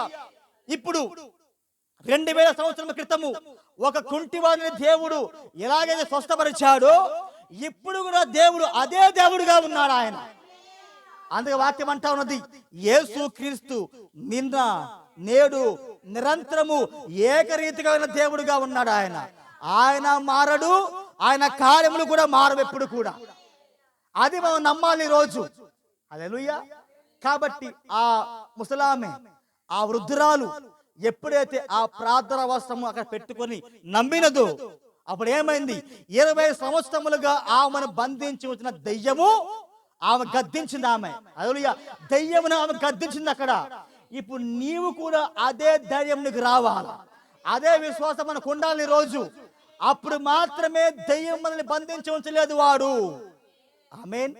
ఎందుకంటే దెయ్యము ప్రతి వ్యాధి చేత, ప్రతి రోగము చేత మనల్ని వాడు బంధించి ఉంచుతాడు వాడు. ఆమేన్. అప్పుడు నువ్వేమనాలి? దెయ్యమా, గెట్ అవుట్ డెవిల్. హల్లెలూయా. ఎక్కడి నుంచి నువ్వు బయటకు వెళ్ళిపోవాలి, నువ్వు గద్దించాలా వాడిని. నువ్వు గద్దించినప్పుడు వాడు నిన్ను వదిలిపెట్టి వెళ్ళిపోతాడు వాడు. హల్లెలూయా. అందుకనే యేసయ్య అన్నాడు, కేవలము మీరు నమ్మండి, నమ్మితే మీరు మీ యొక్క ఫలాన్ని మీరు పొందుకుంటారు. అక్కడ నమ్మకపోతే మీరు ఏది కూడా పొందుకోలేరు. హల్లెలూయా. మనం ఎంత మాత్రం కూడా భయపడకూడదండి ఇక్కడ. హల్లెలూయా. ఆమేన్. చూడండి, నేను చదువుతాను. ప్రవక్త గారు ఎలా అంటున్నారు, ఆ ఉత్తరములో ఇలా ఉన్నది. నేను చదువుతా, జాతకాన్ని చదువుతాను నేను. మన ప్రవక్త గారు ఆయన ఉత్తరం రాస్తూ ఉన్నాడు ఆయన. ఆమేన్. చూడండి, మన ప్రభు యొక్క నామములో అభివందనములు. ప్రార్థన కొరకైన నీ విన్నపమును మేము స్వీకరించి ఉన్నాము, మరియు నీవు ఒక విశ్వాసి అయి ఉన్నందులకు ఆనందిస్తున్నాము. మరియు అన్ని విధములైన రోగమును ప్రభు ఇంకా స్వస్థపరచునని నీకు ధృవపరచు కోరుచున్నాము. ఆమేన్. కీర్తన 103:3 ప్రకారముగా దేవుడు అన్ని విధమైన రోగములు కూడా స్వస్థపరిచే దేవుడుగా ఉన్నాడు ఆయన. ఆమేన్. చూడండి, నీ యొక్క విన్నపము సహోదరుడు బెన్హాం గారి యొక్క వ్యక్తిగత అవధానమునకు స్వీకరించబడినది. అతడు నీ కొరకే ప్రత్యేకముగా ప్రార్థన చేసి ఉన్నాడు. మరియు లోపట పెట్టబడిన ఆ యొక్క గుడ్డ లేక చేతి రుమాలను అపోస్తుల కార్యములు 19వ అధ్యాయము 11, 12 వచనముల ప్రకారముగా ప్రార్థించి ఉన్నాడు. మరియు దానిని నీ గుండెకు పైగా ధరించమని, మరియు నీ శరీరము కొరకైన స్వస్థతకై దేవుని విశ్వసించమని నిన్ను కోరుచున్నాడు. దయచేసి దానిని ధరించి వాక్యము పైన మరియు దేవుని వాగ్దానము పైన స్థిరముగా ఉండాలా. నువ్వేం చేయాలి? వాక్యము నమ్మాలా, ఆ వాగ్దానం పైన స్థిరముగా ఉండాలా. నువ్వు అటు డాన్స్ చేయకూడదు సుమా. అందరూ కూడా ఆ వాక్యం మీద నువ్వు ఆధారపడాలా, నువ్వు స్థిరముగా ఉండాలా, నిలకడగా ఉండాలా. నా దేవుడు నన్ను స్వస్థపరిచాడు, నువ్వు నమ్మాలి, అంతే. అది హల్లెలూయా. సాధారణమైన వానిగా ఉండుము, సహజమైన వానిగా ఉండుము. దేవుని ఎదుట దాపరికము లేని హృదయము గల వానిగా ఉండుము. ఆమేన్. మనం దేవుని దగ్గర ఎలా ఉండాలి? దాపరికము లేని వానిగా ఉండాలి. మనలో ఉన్న తప్పులు పాపములు మొత్తం కూడా దేవుని ఎదుట మనం ఒప్పుకోవాలా. అది దాపరికం లేకుండా ఉండమంటే. హల్లెలూయా. దేవుడు నీ హృదయమును ఎరుగును, నీ హృదయమును పరిశోధించమని దేవుని అడుగుము. అటు తర్వాత ఆయన చిత్తమునకు వ్యతిరేక్తమైన ప్రతి దానికి పరిహారము చేయు మార్గమును అడుగుము. ప్రభువా, నీ యొక్క చిత్తానికి వ్యతిరేకంగా నాలో ఏమైనా ఉన్నట్లయితే వాటిని తీసివేయ ప్రభువా, వాటిని పరిహరించమని ప్రార్థించాలా. ప్రభువా, నా యొక్క వ్యాకుములు అన్నిటినీ, వ్యాకులాలు, బాధలు, ఆమేన్, అన్నిటినీ మరియు నాకు నేనుగా నీకు అప్పగించుకొంచున్నాను. మనం ఏం చేయాలి? దేవునికి పూర్తిగా అప్పగించుకోవాలా. మరియు నీకు అప్పచెప్పుకొని నీ యందు నమ్మిక ఉంచినట్లయితే నీవు కార్యము చేయుదువని నీ వాగ్దానమును నేను నమ్ముచున్నాను. ఆమేన్. ప్రభువా, నేను గనుక నీకు అప్పగించుకున్నట్లయితే నువ్వు తప్పకుండా నువ్వు కార్యము చేస్తావని నేను నమ్ముచున్నాను. ప్రభువా, నువ్వు నమ్మాలా. ప్రభువా, నిన్నే నమ్ముచున్నాను, నిన్ను స్తుతిస్తున్నాను అని చెప్పుము. ఇంకంతగా అర్థమవుతుందమ్మా. చూడండి, దేవుడు ఏమని చెప్పానో దానితో మాత్రమే కాని మన యొక్క మనోభావాల చేతను, లేక చిహ్నముల చేతను, లేక మన విశ్వాసము చేతను, లేదా విశ్వాసము లేకపోవడం చేతను మనము ఆధీనము చేయబడము. సులభమైన మార్గము ఏదనగా, దేనికే మనము ప్రార్థించటకు ప్రారంభించామో వాటిని అనుభవించక ముందే, ఆమె జాతకమనండి, వాటిని అనుభవించక ముందే లేక వాటి జవాబును చూడక ముందు వాటి కొరకే దేవునికి ధన్యవాదములు చెల్లించుట. నువ్వు దేనికోసమైతే అడిగావు దేవుణ్ణి, అవి నువ్వు చూడక ముందే, నువ్వు అనుభవించక ముందే మనం ఏం చేయాలి? ప్రభువా, నువ్వు నేను అడిగింది నన్ను ఇచ్చావని నమ్ముచున్నాం ప్రభువా, మనం దేవుణ్ణి ఆరాధించాలా. అందరూ కూడా వాటి కొరకే దేవునికి ధన్యవాదం చెప్పుము. దేవుడు నమ్మకమైన వాడు, ఆయన ఉపేక్షించుకున్నాడు. మీరు ప్రార్థన చేయనప్పుడు మీరు నమ్ముడి అని దేవునికి వాక్యము చెప్పుచున్నది. మార్కు సువార్త 11:24. మనకు కావలసినది మనము చూడకపోయినప్పటికీ, హల్లెలూయా, మనం కావలసినది మనం చూడకపోయినప్పటికీ లేక అనుభవించకపోయినప్పటికీ మనము జవాబును పొంది ఉన్నామని తప్పక నమ్మవలసి ఉన్నది. హల్లెలూయా. అది మనం కనపడకపోవచ్చు, మనము అనుభవించకపోవచ్చు, కానీ మనం ఏం చేయాలి? దేవుడు నా ప్రార్థనకు జవాబిచ్చాడు, నువ్వు నమ్మాలా. హల్లెలూయా. ఇప్పుడు విశ్వాసము అని దేవుడు చెప్పుచున్నాడు. హెబ్రీ పత్రిక 11:1 ప్రకారముగా విశ్వాసము ఉండును అని కాదు, ఎందుకనగా అది నిరీక్షించబడినది మాత్రమే అవుతుంది, అది నమ్ముకొని పొందినటువంటి ప్రస్తుత కాలము కాదు. విశ్వాసము ఇప్పుడే ఆరంభమవుతున్నది.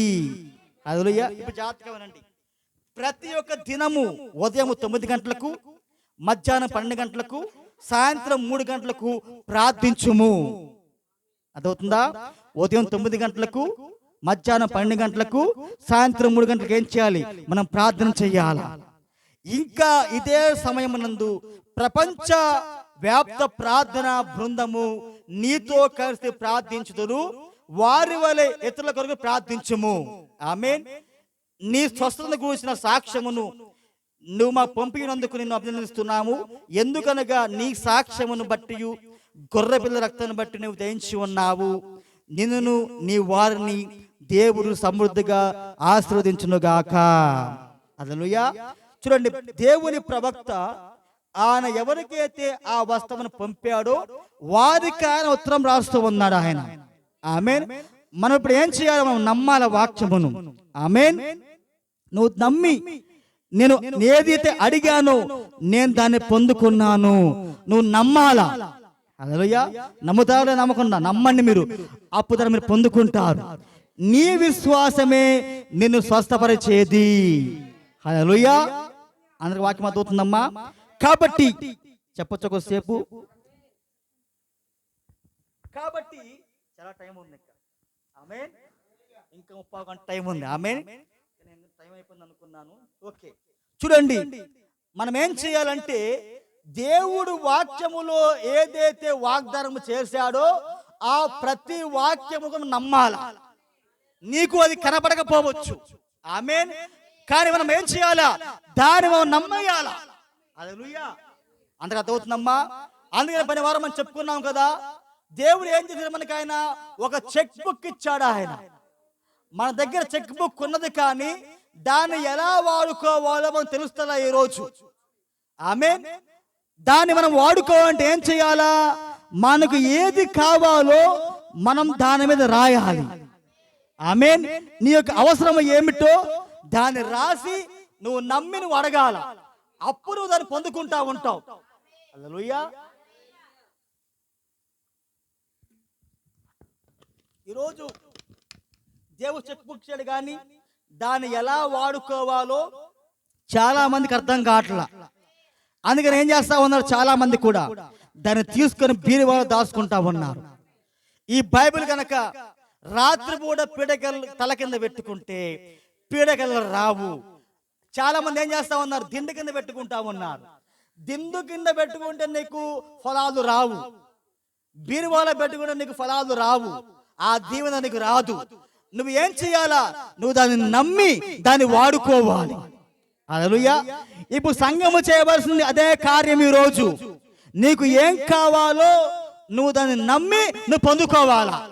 అప్పుడు దేవుడు నీకు ఇస్తాడు. ఆయన నువ్వు దేన్నైతే అడిగావో దాన్ని నువ్వు పొందుకున్నావో నమ్మాలా. హల్లెలూయా. అందరి వాక్యం అర్థమవుతుందమ్మా? కాబట్టి మనం ఎప్పుడు కూడా భయపడకూడదు. ఎందుకంటే అడుగు ప్రతి వానికి దేవుడు ఇచ్చే దేవుడుగా ఉన్నాడు. ఆయన ఎన్నడూ కూడా మాట తప్పే దేవుడు కాదు. ఆయన ఎవరు? నమ్మకమైన దేవుడుగా ఉన్నాడు ఆయన. హల్లెలూయా. దేవునికి అసాధ్యమైన కార్యము ఏది కూడా లేనేలేదు ఆయనకు. ఆమేన్. మనకేమో అన్ని అసాధ్యములు, కానీ దేవునికి సమస్తము సాధ్యం ఆయనకి. హల్లెలూయా. కాబట్టి మనం ఒకటే నమ్మాలి. తండ్రి, నీకు సాధ్యము కానిది ఏది కూడా లేదు ప్రభువా, నీకు సమస్తము కొరకు సాధ్యమే ప్రభువా అని మనం నమ్మాలి దాన్ని. హల్లెలూయా. చూడండి, సంఘము ముఖ్యముగా రోగులు కావచ్చు, వ్యాధిగ్రస్తులు కావచ్చు, సంఘములో ఏదైనా దీవెన పొందుకోవాలంటే మొట్టమొదటి నువ్వు నమ్మాలి. అంత మాత్రమే కాదు, కానీ సంఘము ఏం చేయాలంటే మొట్టమొదట ప్రవక్తను వారు నమ్మాలి. ఆమేన్. ఎప్పుడైతే ఆ కాలంలో ఉన్న గుంపు ప్రజలు ఆ ప్రవక్తను నమ్ముతారో వారు ప్రవక్త యొక్క ఫలాన్ని వారు పొందుకుంటారు. వారు ప్రవక్తను నమ్మకుండా మనం ఏ ఫలం పొందుకోలేము, ఏ దీవెన మనం పొందుకోలేము. ఎందుకంటే వాక్యము ఎప్పుడు కూడా ప్రవక్త యొద్దకు వస్తూ ఉంటది. మోషే కాలంలో వాక్యము మోషే దగ్గరగా వచ్చింది. హల్లెలూయా. వాక్యం అంటే ఎవరు? దేవుడే వాక్యముగా ఉన్నాడు, వాక్యమే దేవుడుగా ఉన్నాడు. ఇప్పుడు వాక్యం ఏమైంది? ఆ థియోఫనీ, హల్లెలూయా, ఆ గొప్ప వెలుగు ఎక్కడికి వెళ్ళింది? ప్రవక్త అడవిలో ఉన్నాడు, మోషే అడవిలో ఉన్నాడు. అవునా? ఆ జనం సంఘం ఎక్కడ ఉన్నది? ఆ ప్రజల మొత్తము కూడా ఆ యొక్క ఐగుప్తు దేశంలో ఉన్నారు. ఆమేన్. కానీ దేవుడు ఎక్కడికి వెళ్ళాడు? అరణ్యములో ప్రవక్త ఉన్నా కానీ ప్రవక్త యొద్దకే దేవుడు వెళ్ళాడు ఆయన. హల్లెలూయా. కాబట్టి వాక్యము ప్రతి కాలములో కూడా ఆ కాలమునకు ప్రవక్త ఎవరు? ఆ ప్రవక్త యొద్దకు మాత్రమే దేవుడు వస్తాడు ఆయన. ఇప్పుడు ఈ కాలంలో కూడా హల్లెలూయా లేఖనాల ప్రకారంగా దేవుడు ఒక ప్రవక్తను పంపించాడు. ఆయన ఆ ప్రవక్త యొద్దకే దేవుడు వచ్చాడు. దేవుడు అంతేగాని దేవుడు ఎప్పుడు కూడా బిషప్ యొద్దకు వెళ్ళడు, ఆయన పోపు యొద్దకు వెళ్ళడు ఆయన. హల్లెలూయా. ప్రవక్త యొద్దకు మాత్రమే దేవుడు వస్తూ ఉంటాడు ఆయన. ఎందుకంటే ఈ గ్రంథమును వాక్యమును దేవుడు ప్రవక్తలకే బయలుపరుస్తూ ఉంటాడు. ప్రవక్త ద్వారా మాత్రమే సంఘానికి వాక్యం వస్తూ ఉంటది. ప్రవక్త ద్వారా తప్ప సంఘానికి వాక్యం రాదు ఎప్పుడు కూడా. హల్లెలూయా. దేవుడు ప్రవక్త ద్వారా సంఘముతో మాట్లాడతాడు. ఆమేన్. ఇప్పుడు సేవకులు ఏం చేయాలి? ప్రవక్త ఏదైతే బోధించాడో దాన్ని మాత్రం వాళ్ళు సంఘానికి తిరిగి బోధించాలి. హల్లెలూయా. మీకు అందరి వాక్యం అర్థమవుతుందా? ఉదాహరణకి మీ అందరికి ఎక్కువ తెలుసా? ఎక్కువ ఇప్పుడు వినండి, పెడతా. హలో వస్తుంది ఎకో. నేను ఒకసారి హలో అంటే ఏమైంది? హలో హలో హలో వింటున్నారా? అందరూ కూడా ఎకో అంటే ఒక్కసారి మనము హలో అంటే హలో హలో హలో అని పడతా ఉంటుంది. నేను ఇప్పుడు ఏమన్నాను? హలో అన్నాను. అదేమన్నది? హలో అన్నది బాయ్ అందా? హలోనే అన్నది. అదవుతుందా?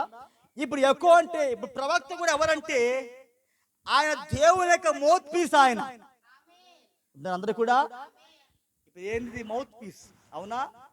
ఇప్పుడు నా మాట ఎలా వింటున్నారు? ఈ మౌత్ పీస్ ద్వారా వింటున్నారు. ఆమేన్. ఇప్పుడు ప్రవక్త దేవుడు ఏం చేసేవాడంటే ఈ ప్రవక్త అయిన పాత్రను వాడుకునేవాడు ఆయన. ఈ మౌత్ పీస్ లేకుండా నా యొక్క మాట మీకు వినపడదు. ఆమేన్. ఇప్పుడు ప్రవక్త ఎలాంటోడు? మౌత్ పీస్ లాంటోడు ఆయన. ఇప్పుడు దేవుడు ఈ ప్రవక్త ద్వారా మాట్లాడాడు ఆయన. హల్లెలూయా. ఆయన ఏమయ్యాడంటే ఆయన దేవుడు ఈ ప్రవక్తలోకి వచ్చి ఈ యొక్క ప్రవక్తను ఒక పాత్రగా వాడుకున్నాడు ఆయన. ఇప్పుడు ప్రవక్త వర్తమానం బోధించాడు ఆయన. హల్లెలూయా. ఇప్పుడు మేమెవరమంటే ఎక్కువ స్వరాలమై ఉన్నాము. ఆయన హలో అన్నాడు కాబట్టి మేము కూడా హలో అనాలి. అందరూ కూడా ఆయన హలో అంటే మేము బాయ్ అన్నాం అనుకో, ఎవరో దొంగోలం అవుతాం. అవుతుందా? వర్తమాన ప్రవక్త హలో అన్నాడు ఆయన. మేము కూడా ఏమన్నా ఈ ఎక్కువ స్వరాలు దేవుడు పంపిస్తే వీళ్ళేమంటారు? హలో అంటారు. అదే దేవుడు పంపకుండా వస్తే ఇంకో స్వరం మాట్లాడుతూ ఉంటారు. వాడే దొంగోడే ఉన్నాడు. హల్లెలూయా. కాబట్టి ప్రవక్త ద్వారా దేవుడు మాట్లాడాడు. ఇప్పుడు మనం ఈ ఎక్కువ స్వరాలు ఏం చేస్తామంటే ప్రవక్త మాట్లాడిందే మీకు మరలా తిరిగి బోధిస్తూ ఉంటాం మేము. అంతేగాని మాకు సొంత వర్తమానం ఏది కూడా లేనే లేదు. హల్లెలూయా. కాబట్టి ప్రతి కాలము దేవుడు ఆ కాలం యొక్క ప్రవక్త ద్వారా మాట్లాడుతూ ఉంటాడు ఆయన. ఇప్పుడు సంఘం ఏం చేయాలి? ఆ ప్రవక్త వర్తమానం నమ్మాలా, ఆ ప్రవక్తను వారు నమ్మాలి. ఆమేన్. నేనేమి విలియం బ్రన్నాం గాని ప్రవక్త చేయలా, మార్కు గారేమి విలియం బ్రన్నాం గాని ప్రవక్తగా చేయలా, యోహాన్ బదర్ ఏమి ప్రవక్త గారిని విలియం బ్రన్నాం ప్రవక్తగా చేయలా, ఢిల్లీలో ఉన్న ఆయన ఏమి బ్రన్నాం గాని ప్రవక్తగా చేయలా. దేవుడే ఆయన ప్రవక్తగా చేశాడు ఆయన. ఇప్పుడు ప్రవక్తనైనా సేవకునైనా చేయాల్సింది మానవుడు కాదు, దేవుడే ఒక వ్యక్తిని ఎన్నుకోవాలా, దేవుడే ఆ పాత్రను వాడుకోవాలా. హల్లెలూయా. అర్థమవుతుందమ్మా? కాబట్టి ప్రవక్త ఆయన దేవుని చేతిలో ఉన్న ఆయుధం, ఆయన దేవుని చేతిలో ఉన్న పాత్ర ఆయన. ఇప్పుడు సంఘం ఏం చేయాలా? ప్రవక్తను వారు నమ్మాలి. ఏమని నమ్మాలా? ఇదిగో ఈయన ఈ కాలమునకు దేవుని ద్వారా ఎన్నుకోబడ్డ ప్రవక్త ఆయన. ఈయన తోటి దేవుడు ఉన్నాడు, ఈయన లోపల దేవుడు ఉన్నాడు అని సంఘము ప్రవక్తను నమ్మాలి. ఆమేన్. అందరికి వాక్యం అర్థమవుతుందా? మోషే సంఘము మోషే ప్రవక్తను నమ్మాలా, యోషువ సంఘము యోషువ ప్రవక్తను నమ్మాలా, పౌలు గారి సంఘము ఆ గర్య వర్తమానికి నమ్మాలా. హల్లెలూయా. ఇప్పుడు మనం చివరి కాలంలో ఉన్నాం. ఈ రోజు ఈ చివరి కాల సంఘం ఏం చేయాలి? ఈ గర్య వర్తమానికి నమ్మాలా. హల్లెలూయా. ఎందుకంటే ప్రవక్త దేవుని ద్వారా పంపించబడ్డాడు కాబట్టి. ఆమేన్. అందరికి అర్థమవుతుందమ్మా? కాబట్టి దేవుడు ఈ కాలమునకు ఒక ప్రవక్తను పంపించాడు ఆయన. ఆమేన్.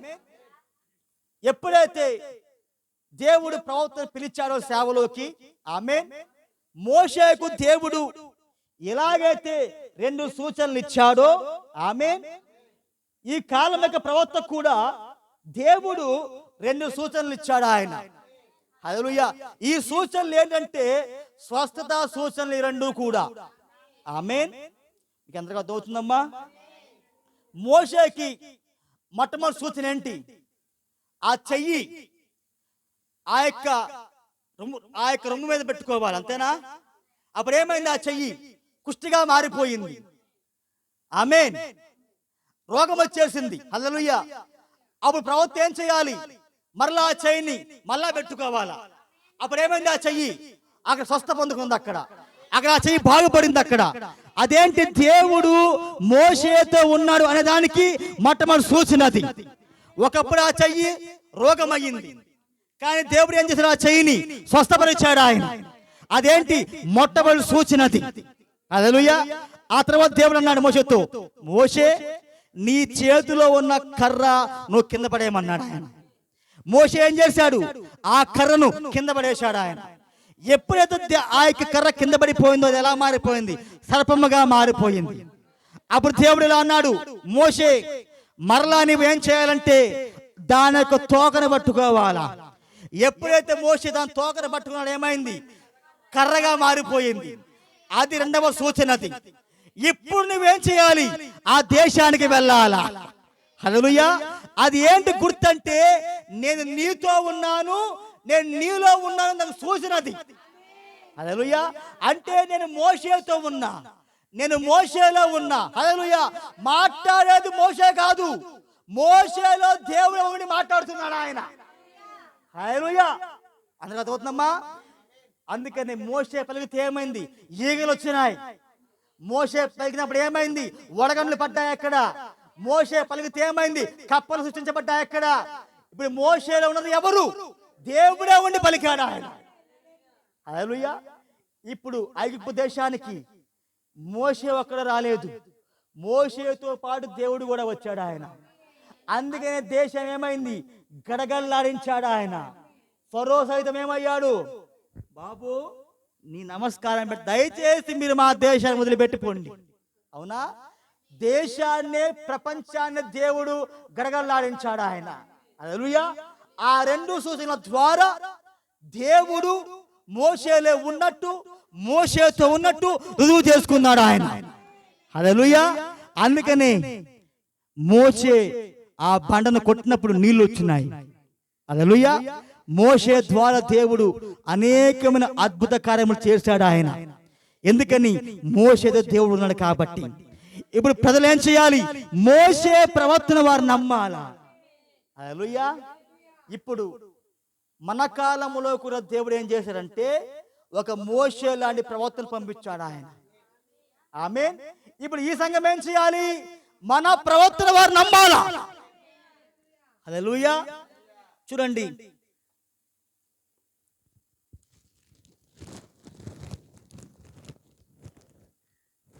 ఇప్పుడు మోషేకు ఎలాగైతే దేవుడు అగ్ని స్తంభాన్ని సూచనగా పెట్టాడో, ఆమేన్, అందరూ కూడా మన ప్రవర్తనతో కూడా దేవుడు అగ్నిగా ఉన్నాడు ఆయన. బైబిల్ గ్రంథంలో ఉన్న ప్రతి ప్రవక్తకు దేవుడు అగ్ని స్తంభముగా ఉన్నాడు ఆయన.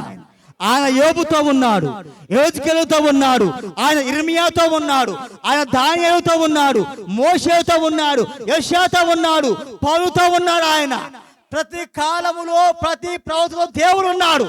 ఎలా ఉన్నాడు? అగ్నిగా ఉన్నాడు ఆయన. హల్లెలూయా.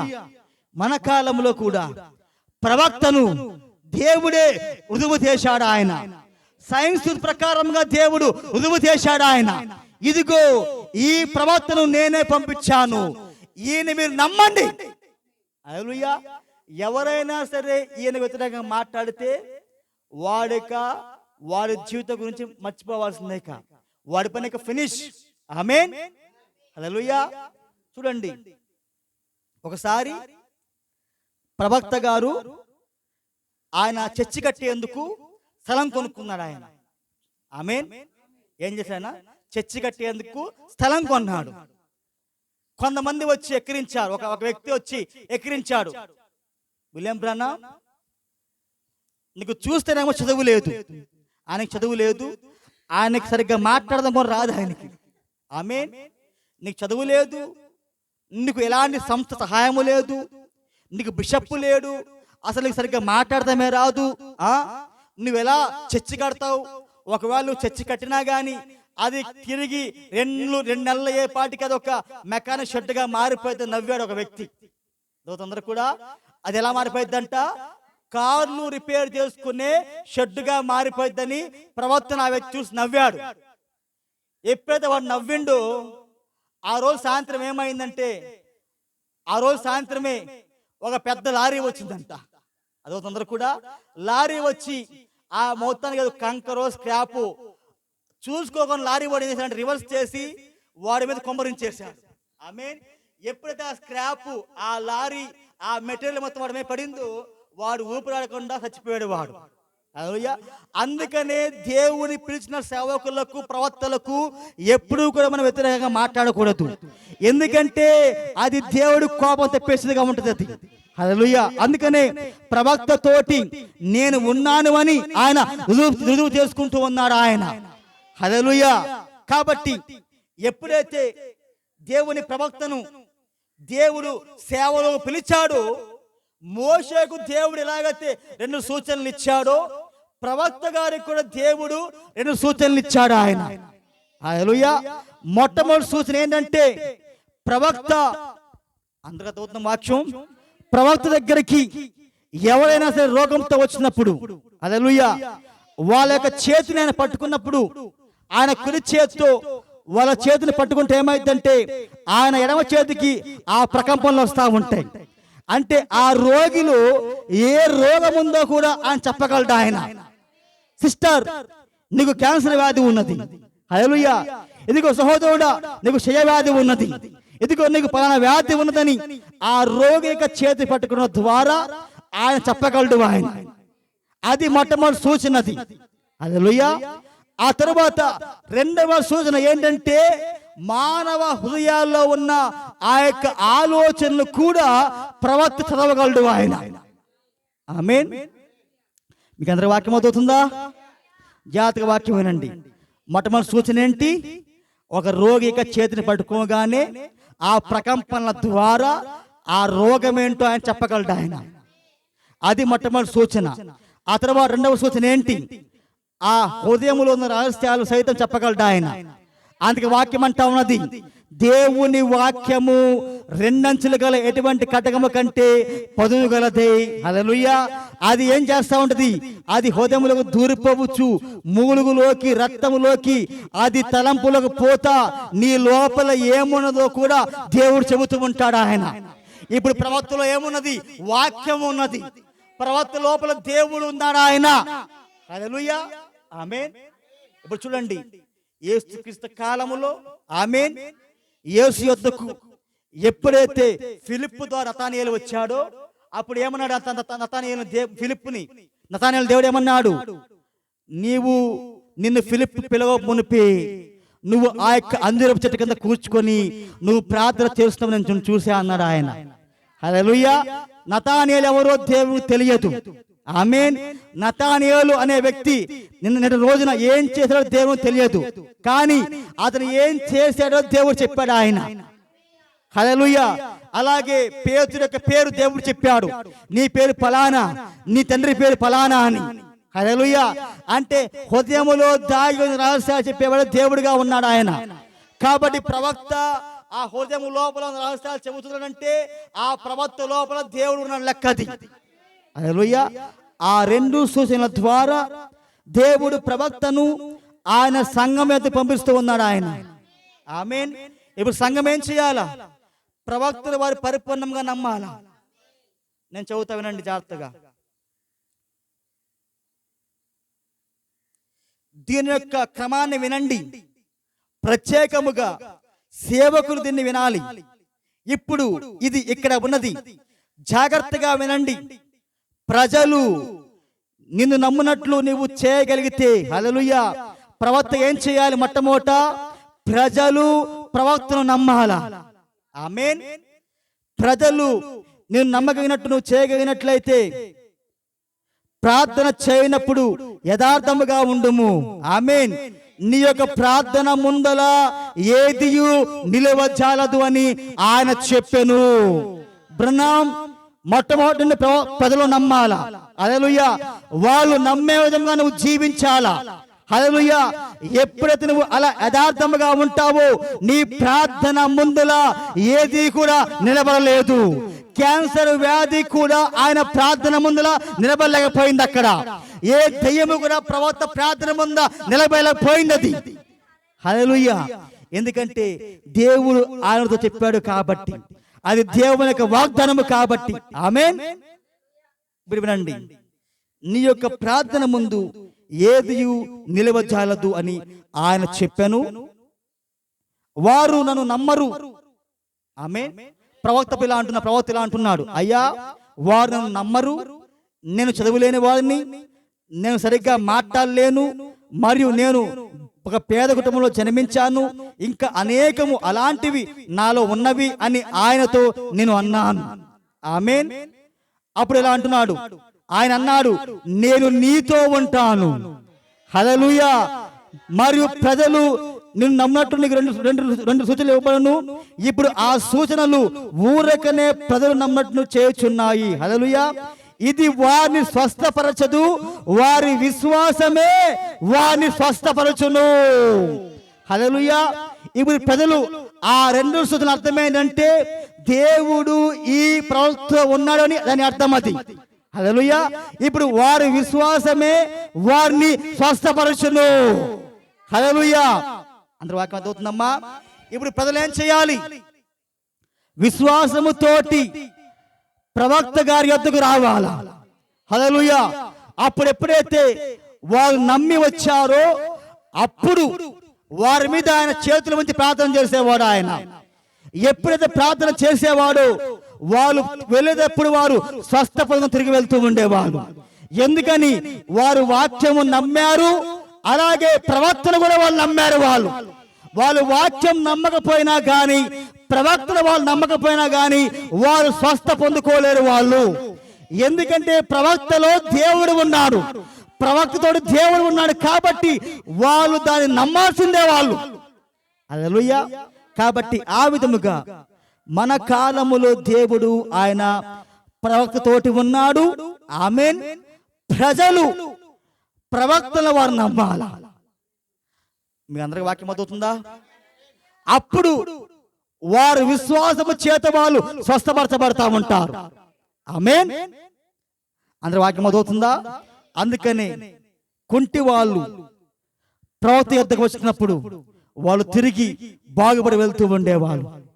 క్యాన్సర్ రోగులు ఆయన దగ్గరికి వచ్చినప్పుడు ఆయన ఎప్పుడైతే చెయ్యి వేసి ప్రార్థన చేసేవాడు ఆ క్యాన్సర్ వ్యాధి వాళ్ళని వదిలిపెట్టి వెళ్ళిపోయేది. అక్కడ చనిపోయిన వారిని ఆయన ప్రార్థన ద్వారా తిరిగి లేపాడు ఆయన. హల్లెలూయా. అలా అనేకమైన అద్భుత కార్యములను దేవుడు ప్రవక్తలో ఉండి చేశాడు ఆయన. ఆమేన్. అమ్మా వాక్యం జాగ్రత్తగా వినండి. ఎందుకంటే వాక్యం అనేటప్పుడు అందరూ కూడా అటెన్షన్ లో ఉండాలా. అంతేగా మీరు అందరూ కూడా అటు చూసుకుంటా ఇటు చూసుకుంటా గోలు గిలుగుట్టుగా ఉంటే అది దేవునికి అవమానకరమైన కార్యం అది. ఆమేన్.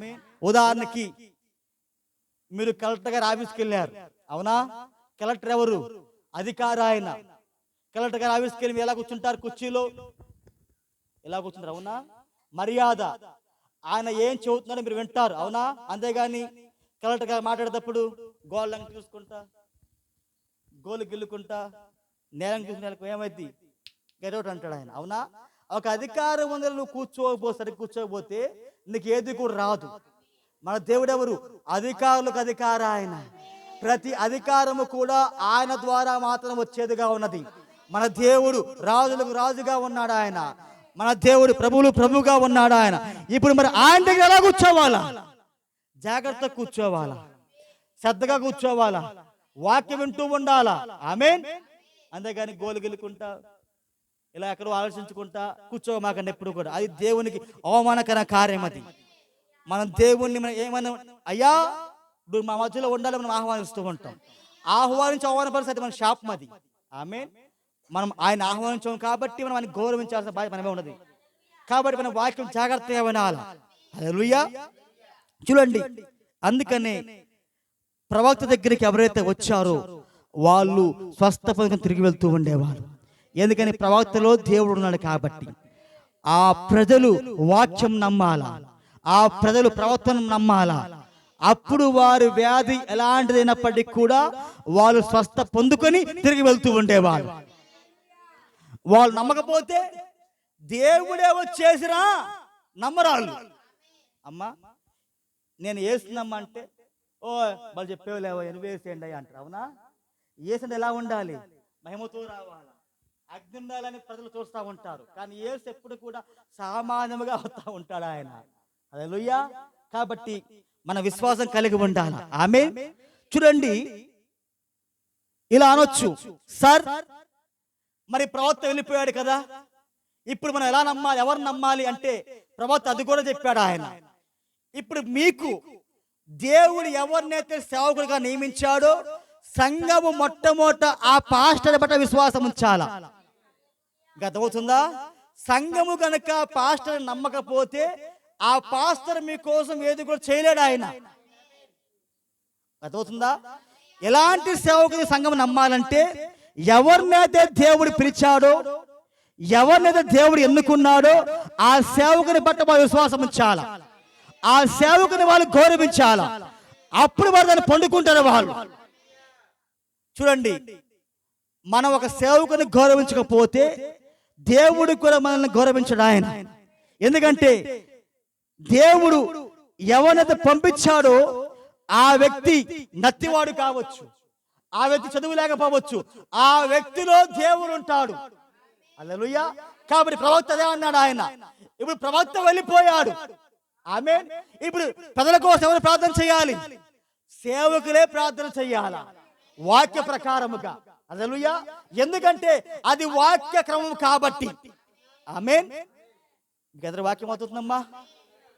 చూడండి, బైబిల్ గ్రంథంలో దేవుడు 5 రకాల సేవలు ఇచ్చాడు ఆయన. అదే 5 రకాల పరిచర్యలు అవన్నీ కూడా. మొట్టమొదటి ఎవరంటే అపోస్తలుడు, ఆ తర్వాత ప్రవక్త, ఆ తర్వాత సువార్తికుడు, ఆ తర్వాత ఉపదేశకుడు. ఆమేన్. ఆ తర్వాత ఇంకెవరు? అపోస్తులు, ప్రవక్త, పాస్టర్, సువార్తికుడు, ఉపదేశకుడు. ఈ 5 రకాల పరిచర్యలు కూడా దేవుడు సంఘానికి ఇచ్చాడు ఆయన. ఈ 5 రకాల పరిచర్యలలో ప్రవక్త పరిచర్య ఒకటి. ఇప్పుడు ప్రవక్త వెళ్ళిపోయాడు ఆయన. ఇప్పుడు ఇంకా 4 రకాల పరిచర్యలు ఉన్నవి. హల్లెలూయా. ఇప్పుడు వీళ్ళే ప్రవక్త దేన్ని బోధించాడో దాన్ని మేము బోధించాలి. హల్లెలూయా.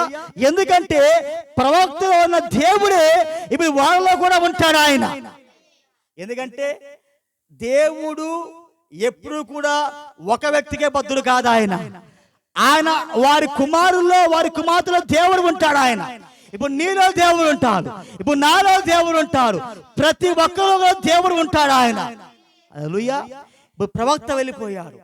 ఇప్పుడు సంఘం ఏం చేయాలంటే ఎవరినైతే దేవుడు వారి కోసం పంపించాడో ఆ సేవకుని సంఘము మొట్టమొదటి వారు నమ్మాలి. ఎప్పుడైతే సంఘము ఆ వ్యక్తిని నమ్మిద్దో అప్పుడు ఆ సేవకుడు ప్రార్థన చేసినప్పుడు ఆ ప్రార్థనకు ఫలాన్ని వారు పొందుకుంటా ఉంటారు. అందరూ కూడా సంఘము వాక్యం నమ్మాలా, ప్రవక్తను నమ్మాలా, పాస్టర్ను కూడా నమ్మాలా. అందరూ కూడా అది నమ్మినప్పుడు వారు స్వస్థ పొందుకుంటా ఉంటారు. హల్లెలూయా. జాగ్రత్తగా నేను చదువుతా, జాగ్రత్తగా వినండి. ఇది నాకు సొంత మాటలు కాదు, కానీ ప్రవక్త ఏదైతే బోధించాడో నేను దాన్నే బోధిస్తున్నాను. ఆమేన్. చాలా టైం అయిపోయింది. ఓకే, ఒక్క విషయం చదువుతాను, జాగ్రత్తగా వినండి. చూడండి, ప్రవక్త ఇలా అంటున్నాడు, అది ఎలా ఉన్నదంటే మీ సేవకుని కొరకు మీరు కబురు పంపినట్లయితే మరియు ఆయన రానట్లుగా ఉన్నది. ఆమేన్.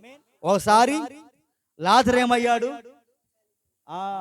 రోగిగా మారాడు. అప్పుడు వాళ్ళు ఏం చేశారు? వాళ్ళ పాస్టర్ గారు ఎవరు? యేసయ్య పాస్టర్ గారు. అవునా? ఆయన ఎక్కడున్నాడు? వేరే ప్రాంతంలో మీటింగ్ లో ఉన్నాడు. ఆయన బిజీగా ఉన్నాడు. ఇప్పుడు కబురు వెళ్ళిపోయింది యేసయ్య దగ్గరికి, అయ్యా మీ సంఘముల విశ్వాసి రోగంతో ఉన్నాడు, చాలా సీరియస్ కండిషన్ లో ఉన్నాడు అన్నప్పుడు ఏమైంది? యేసయ్య విన్నాడు. ఆయన ఏమయ్యాడు? వచ్చాడా? లేదు, ఇంకో కూటానికి వెళ్ళాడు ఆయన. మరలా లాజరు అక్కలు మళ్ళీ ఏం చేశారు?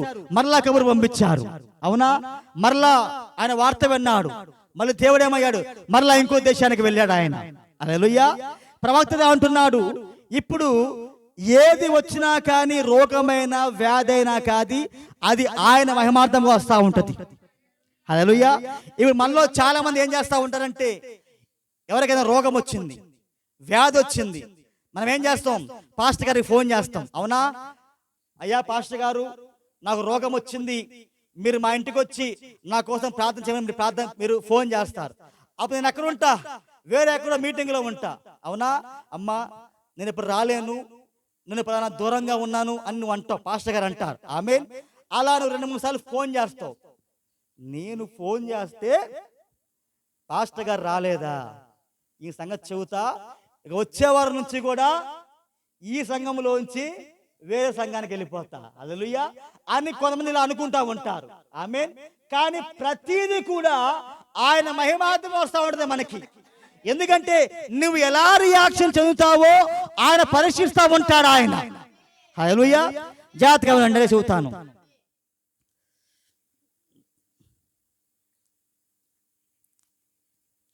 చూడండి,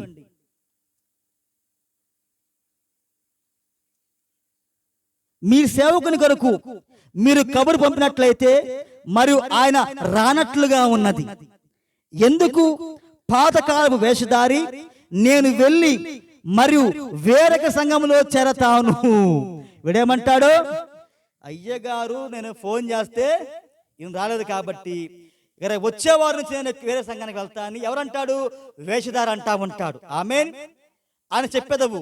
ఆ కారణం బట్టి నీ సంఘ కాపరి నీ కొరకు ఏమీ చేయలేడు. నీవు నీ సంఘ కాపరిని దేవుని యొక్క మనిషిగా విశ్వసించాలి. నీ అన్న దేవుడు అన్నాడా? ప్రవక్త అంటూ ఉన్నాడు ఆయన. హల్లెలూయా. నీ సంఘ కాపరిని దేవుని యొక్క మనిషిగా విశ్వసించాలి. నీవు దాన్ని నమ్ముచున్నావా? నీవు ఆయన యందు విశ్వాసం ఉంచవలెను. నీవు కనుక ఆ విధముగా చేయనట్లయితే నీ కొరకు ఆయన ఎన్నటికీ మంచి చేయలేడు ఆయన. మొట్టమొదటి సంఘం ఏం చేయాలి? వాక్యం నమ్మాలా, ప్రవక్తను నమ్మాలా, ఆ తర్వాత ఆ సంఘ కాపరి ఎవరో ఆ పాస్టర్ను నమ్మాలా. అలా నమ్మకపోయినట్లయితే దేవుడు ఏది కూడా చేయలేడు, అలాగే పాస్టర్ కూడా ఏమి చేయలేడు. అవునా? కొంతమంది సంఘస్థులు మాటి మాటికి అటో జంపు ఇటో జంపు వేస్తూ ఉంటారు. అవునా? అందరూ కూడా పాస్టర్ గారు ఏం చేస్తా ఉంటారు? బ్లాక్ మెయిల్ చేస్తూ ఉంటారు. అవునా? ఈ బ్లాక్ మెయిల్ చేసే వాళ్ళు ఎవరు? వేషధారులు వీరు. కాబట్టి అలా బ్లాక్ మెయిల్ చేస్తా ఉంటే పాస్టర్ గారు ఏం చేయగలరా? ఏమి చేయలేడు ఆయన. దేవుడు కూడా ఏం చేయడు ఆయన. హల్లెలూయా. చూడండి, నీ కొరకు ఆయన ఎన్నటికీ మంచి చేయలేడు. నీవు జబ్బున పడినట్లయితే ఆయన కొరకు కబురు పంపించండి. హల్లెలూయా. కబురు పంపండి, మరియు ఆయన వచ్చి నూనెతో నిన్ను అభిషేకించనియండి, మరియు మీ కొరకు ప్రార్థన చేయనియండి. విశ్వాసముతో కూడిన ప్రార్థన రోగిని రక్షిస్తుందని దేవుడు వాగ్దానం చేసి ఉన్నాడు. అది సత్యము. హల్లెలూయా. ఆయన దేవుని యొక్క మనిషిగా ఉన్నాడు ఆయన. ఇప్పుడు దేవుని సేవకుడు ఎవరు? దేవుని మనిషిగా ఉన్నాడు ఆయన. హల్లెలూయా. సంఘం ఏం చేయాలి? విశ్వాసం ఉంచాలి. అవునా? చదవండి ఒకసారి లేఖనం చదవండి ఒకసారి. యాకోబు రాసిన పత్రిక 4వ అధ్యాయము. యాకోబు రాసిన పత్రిక 4వ అధ్యాయం అనుకుంటా. క్షమించాలి, 5వ అధ్యాయము 14.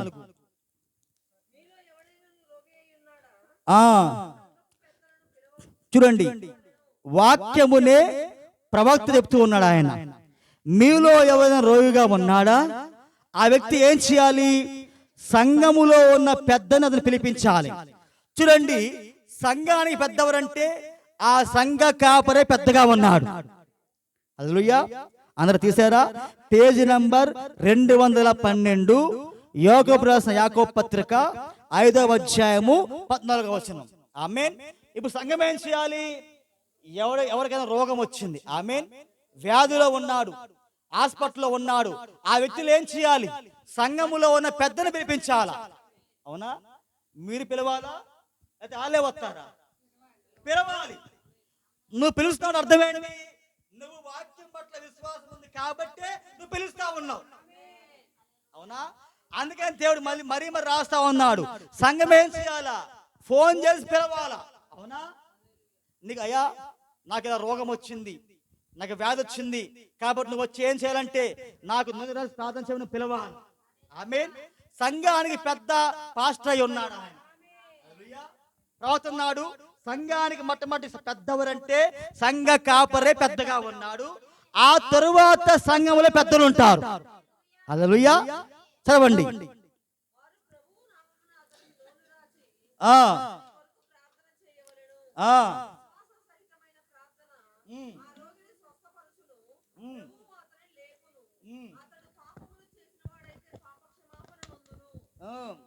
చూడండి, ఇప్పుడు సంఘం ఏం చేయాలి? పాస్టర్ని పిలిపించుకోవాలి, సేవకుడు చేంజ్ చేయాలి. ఆమె కోసము వాక్య ప్రకారముగా ఆమెకు నూనె రాసి అతను చేయి వేసి ప్రార్థన చెయ్యాలి. ఆమేన్. ఎందుకంటే వాక్యం అంటా ఉన్నది, దేవుడు లేఖనములో శిష్యులకు అధికారం ఇచ్చాడు. ఆయన మీ రోగుల మీద చేతులు ఉంచినప్పుడు వారు స్వస్థ పొందుకుంటా ఉంటారు. హల్లెలూయా. కాబట్టి ఆ సంఘ క్రమ ప్రకారముగా సేవకుడు వచ్చి ఆ రోగి మీద చేతులు ఉంచి ప్రార్థన చేసినప్పుడు ఆమేన్, ఆ రోగి స్వస్థ పొందుకుంటూ ఉంటాడు. ఆమేన్. దేవుడు ఆ వ్యక్తిని తిరిగి లేపుతాడు. అతను పాపాలు చేస్తే ఏం చేయాలి? ఆ పాపాలు ఒప్పుకోవాలా. అందరూ కూడా చూడండి, రోగాలు ఎలా వస్తాయంటే మన పాపముల ద్వారానే రోగాలు వస్తాయి. తెలుసా విషయం? మనలో ఉన్న తప్పుల ద్వారానే రోగాలు వస్తూ ఉంటాయి. మనం ఏం చేయాలి? దేవుని దగ్గర, ప్రభువా నేను తప్పు చేశాను ప్రభువా, దయతో నన్ను క్షమించి ప్రభువా, నేను ఎప్పుడూ కూడా ఆ తప్పు నేను తిరిగి చేయను ప్రభువా అని ఆ తప్పులు ఒప్పుకోవాలి. ఆ తప్పు ఒప్పుకున్నప్పుడు ఏమైందంటే నిన్ను ఆ దెయ్యము వదిలిపెట్టి వెళ్ళిపోయింది అక్కడ. ఎందుకని? ప్రతి రోగము ప్రతి వ్యాధి దెయ్యమది. అవునా? ఇప్పుడు నీ చేత తప్పు చేయించేవాడెవడు? దెయ్యమేనా? అవునా? పాపము ద్వారా జీతం ఏంటి? జీతం ఏంటి? మరణమై ఉన్నది. హల్లెలూయా. కాబట్టి ఎవరైతే రోగములో ఉన్నారు, ఎవరైతే వ్యాధులో ఉన్నారో వారు ఏం చేయాలంటే దేవుని దగ్గరికి వెళ్ళి వాళ్ళ తప్పులు వాళ్ళ పాపాలు వారు ఒప్పుకోవాలి. ఆ పాప క్షమాపణ ద్వారా ఆ వ్యక్తి స్వస్థ పొందుకుంటూ ఉంటాడు. ఆ వ్యక్తి హల్లెలూయా. చెప్పొచ్చా వాక్యం? చెప్పమంటారా? చూడండి, ప్రవక్త గారి కాలంలో ఒక సహోదరి ఉన్నది. ఆమె ఆ సిస్టర్కి ఏదో ఒక రోగం ఉన్నది ఆమెకి. ఆమె సరే ప్రవక్త గారి దగ్గరికి వచ్చి ఆమెకు మనశ్శాంతి లేదు, లోపల ఆమెకు ఏం లేదు, మనశ్శాంతి లేదు. ఆ తరువాత ఆమెకు రోగం ఉన్నది. ప్రవక్త గారి దగ్గరికి వచ్చి ఆమె ప్రార్థన చేయించుకుని ఆమె వెళ్ళిపోయింది. ఆమె హల్లెలూయా. అయినా కానీ ఆమెకు ఆ మనశ్శాంతి లేదు, రోగం ఇంకా తగ్గలేదు ఆమెకి. ఆమె మరలా ఆమె ప్రవక్త గారిని కలిసింది. ప్రవక్త గారిని కలిసి ఆమెలో ఉన్న తప్పేమిటో ప్రవక్తకు దేవుడు బయలుపరిచాడు ఆయనకి. హల్లెలూయా. సహోదరి, నీకెందుకని ఈ యొక్క రోగము, ఈ దయ్యం నేను వదిలిపెడతలేదంటే నీవు తప్పు చేశావు. హల్లెలూయా. అర్థమవుతుందమ్మా? నువ్వు దేవునికి అనగా నీ భర్తకు నువ్వు వ్యతిరేకంగా తప్పు చేశావు. ఏందయ్యా ఆ తప్పు అంటే ఆమెకు ఆల్రెడీ పెళ్ళైపోయింది. ఆమె ఆల్రెడీ పెళ్ళైపోయినా కానీ ఆమె వేరే వ్యక్తితోటి వేరే సంబంధం కలిగి ఉన్నది. ఆమె అదేమిటి? వ్యభిచారం. అది అంటే ఆమె ఏం చేసింది? పెళ్లిలో దేవుని సమక్షములో ఆమె చేసిన వాగ్దానం ఆమె మీరిపోయింది. అక్కడ ఎప్పుడైతే ఆమె వాగ్దానం మీరిపోయిందో అప్పుడు ఏమైంది? దెయ్యము ఆస్తిని పట్టుకుంది అక్కడ. హల్లెలూయా. ఇప్పుడు ఆ రోగము, ఆ వ్యాధి ఆమె వదిలిపోవాలంటే ఏం చేయాలి? ఆమె ఆ తప్పును ఒప్పుకోవాలా, ఆ పాపాన్ని ఒప్పుకోవాలా. హల్లెలూయా. ఆ పాపమును ఆమె ప్రవక్త గారి దగ్గర ఒప్పుకున్నది ఆమె. అప్పుడు ప్రవక్త అన్నాడు, సహోదరి నువ్వు ఒప్పుకోవాల్సిన నా దగ్గర కాదు, కానీ నీకు భర్తగా ఉన్న నీ భర్త దగ్గర ఒప్పుకోవాలి నువ్వు. అప్పుడు ఆమె ఇలా అంటున్నది, అయ్యా నిజమే, నా భర్త దగ్గర ఒప్పుకోవాలి. ఒకవేళ నేను గనుక ఆ తప్పును నా భర్త దగ్గర ఒప్పుకుంటే నా భర్త నన్ను తిరిగి ఏలుకోడు. ఆమేన్. అతను ఇలా చేస్తాడు అని ఆ స్త్రీ ప్రవక్త గారు చెప్పింది. అప్పుడు ప్రవక్తకి వెంటనే దర్శనం ఓపెన్ అయ్యింది. హల్లెలూయా. ఇప్పుడు ఈ స్త్రీ ఎలాంటి తప్పులు అయితే ఉన్నదో ఇప్పుడు ఆమె భర్త కూడా అదే తప్పులో ఉన్నాడు అక్కడ. అమ్మా, నీ భర్త ఒక డాక్టర్ కదా అని ప్రవక్త అడిగాడు. Yes brother, is a doctor. అదుగో నీ భర్త పలానా రోజున పలానా సాయంకాల సమయంలో అదుగో పలానా కారులో ఆ స్త్రీలో తప్పులో ఉన్నాడు. హల్లెలూయా. ఏమైంది? ఆ భర్త కూడా అదే తప్పులో ఉన్నాడు. ఆమేన్. కాబట్టి ప్రవక్త ఇలా అన్నాడు, నీవు వెళ్ళి నీ భర్త దగ్గర ఒప్పుకో, ఆమేన్ అని అన్నప్పుడు ఆ భార్య వెళ్ళి ఆ భర్త దగ్గర ఆమె తప్పును ఒప్పుకున్నది. ఆమె హల్లెలూయా, ఇదిగోండి నేను ఇలా తప్పు చేశాను, ఇదిగో నేను పాపములో ఉన్నాను, నన్ను క్షమించమని ఆమె ఏం చేసింది? ఆ భార్య ఆమె పాపమును ఆమె భర్త దగ్గర ఆమె ఒప్పుకున్నది. ఆమె ఎప్పుడైతే ఆమె ఒప్పుకున్నదో ఆమె భర్త కూడా ఆయన ఒప్పుకున్నాడు ఆమె తప్పును.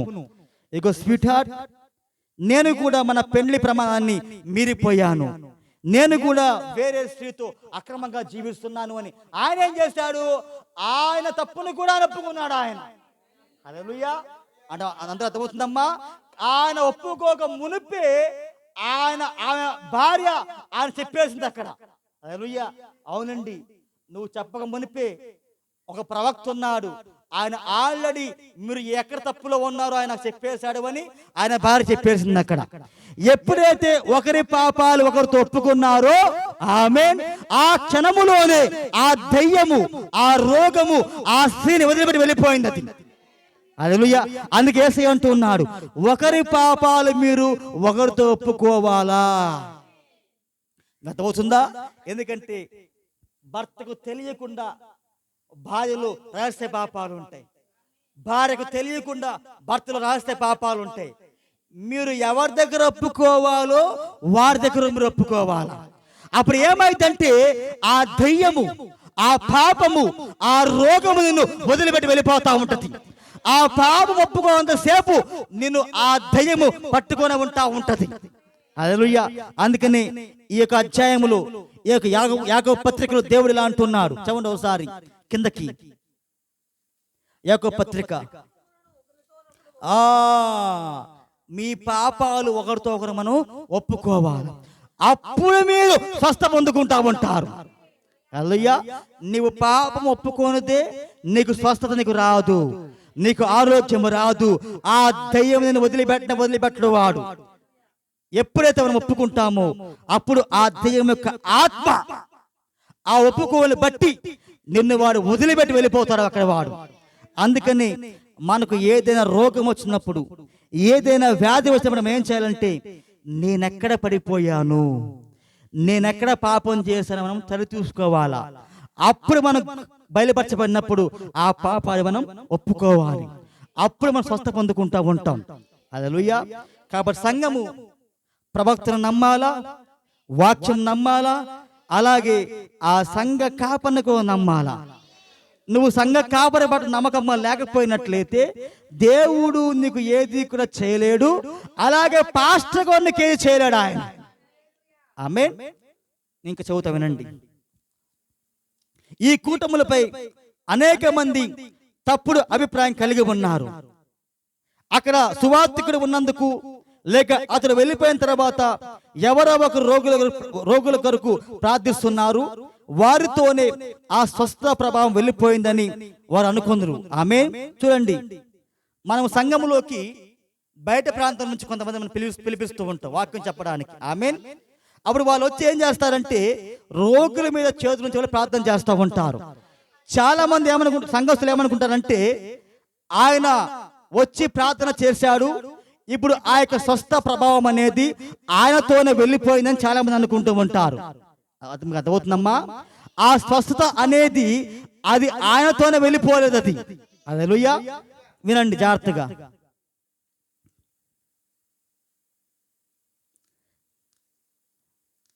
దేవుడు భూమిని ఆవరించి ఉన్నాడు. ఆమేన్. మీ పాస్టర్ మీ పాస్టర్ వలె మీ పాస్టర్ విషయం ఏమి, దానిని అతను చేయలేక ఉన్నాడు అని చాలా మంది అనుకుంటూ ఉంటారు. ఆమేన్. మంచిది స్నేహితులారా, అది తప్పుడు అభిప్రాయము. ఒక సువార్తికుడు లేక ఏదైనా వరము కలిగిన వ్యక్తి లేక మరేదైనా వారి ప్రార్థనలకు ఏ విధముగా సమాధానం ఇవ్వబడునో మీ పాస్టరు, హల్లెలూయా, మీ పాస్టరు దైవభక్తి కలిగిన వ్యక్తి అయితే అదే విధముగా అతని ప్రార్థనలకు సమాధానం ఇవ్వబడతా ఉంటది. మీకు అర్థమైందా? వాళ్ళ ప్రార్థనలకు ఎలాగైతే దేవుడు జవాబిచ్చాడో ఇప్పుడు మీ సేవకుడు కూడా అతను దైవభక్తి బోడైతే అతని ప్రార్థనకు దేవుడు ఏం చేస్తాడు? జవాబిస్తూ ఉంటాడు ఆయన. హల్లెలూయా. చూడండి, అతడు దేవుని యొక్క సేవకుడు, మరియు ఆ విధముగానే అతనిని నీవు గౌరవించవలను, మరియు అతని మీరు నమ్మవలను, మరియు దేవుడు అతని ప్రార్థనకు సమాధానమిచ్చును. మీ పాపములను ఒకరితో ఒకరు ఒప్పుకునుడి, మీరు స్వస్థ పొందినట్లు ఒకరికొరకొకరు ప్రార్థన చేయుడి. హల్లెలూయా. కాబట్టి ప్రవక్తను మనం నమ్మాలా, వాక్యం నమ్మాలా, అలాగే ఆ సంఘ కాపనకు మనం నమ్మాలా. హల్లెలూయా. అందరూ ఉంటున్నారా? చూడండి, సంఘములో పాస్టర్ గారు చెబుతూ ఉంటారు, ఇదిగో మన కూటాలు రాబోతా ఉన్నాయి, ఈ కూటాల్లో ప్రతి ఒక్కరు కూడా పాల్గొనాలి, ప్రతి ఒక్కరు పనిచేయాలని మనం పాస్టర్ గారు చెబుతుంటారు. ఆమేన్. కొంతమంది ఏమవుతా ఉంటారు, సమయానికి వాళ్ళు తప్పించుకుంటా ఉంటారు. అవునా? అలా తప్పించుకునే వాళ్ళ పట్ల పాస్టర్ ఏమవుతాడు, దుఃఖపడతా ఉంటాడు. అప్పుడు అందుకే ప్రవక్త అంటున్నాడు, మీరు అతను గౌరవించకపోతే అతను మీకు ఎలాంటి సహాయం చేయలేడు. ఆమేన్. అందుకే వాక్యంలో ఉన్నది ఎలా ఉన్నది, దేవుని సేవకుడు ఎప్పుడైతే దుఃఖంతో అతను సేవ చేస్తూ ఉంటాడో, ఎవరి నిమిత్తం అది దుఃఖం వచ్చిందో అది వాళ్ళకి దీవెనకరం కాదు, అది వాక్యం. అది హల్లెలూయా. చదవండి ఒకసారి, అది హెబ్రీ పత్రిక అనుకుంటా, నాకు గుర్తులేదు అది.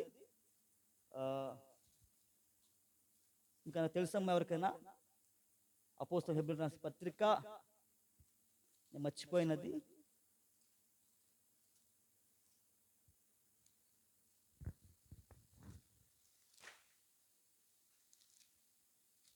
హెబ్రీ పత్రికలో ఉంటుంది అనుకుంటా.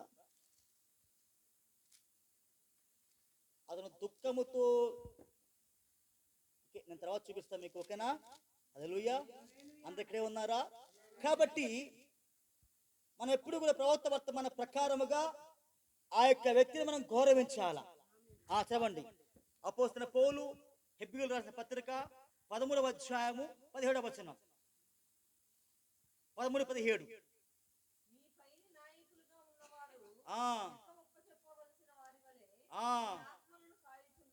ఇప్పుడు ఆ సంఘ సేవకుడు, హల్లెలూయా, ఎంతమందికి అయితే బాప్తిసం ఇచ్చాడో వారి ప్రతి ఒక్కరి గురించి దేవుడు ఆ వ్యక్తిని లెక్క అడుగుతాడు ఆయన.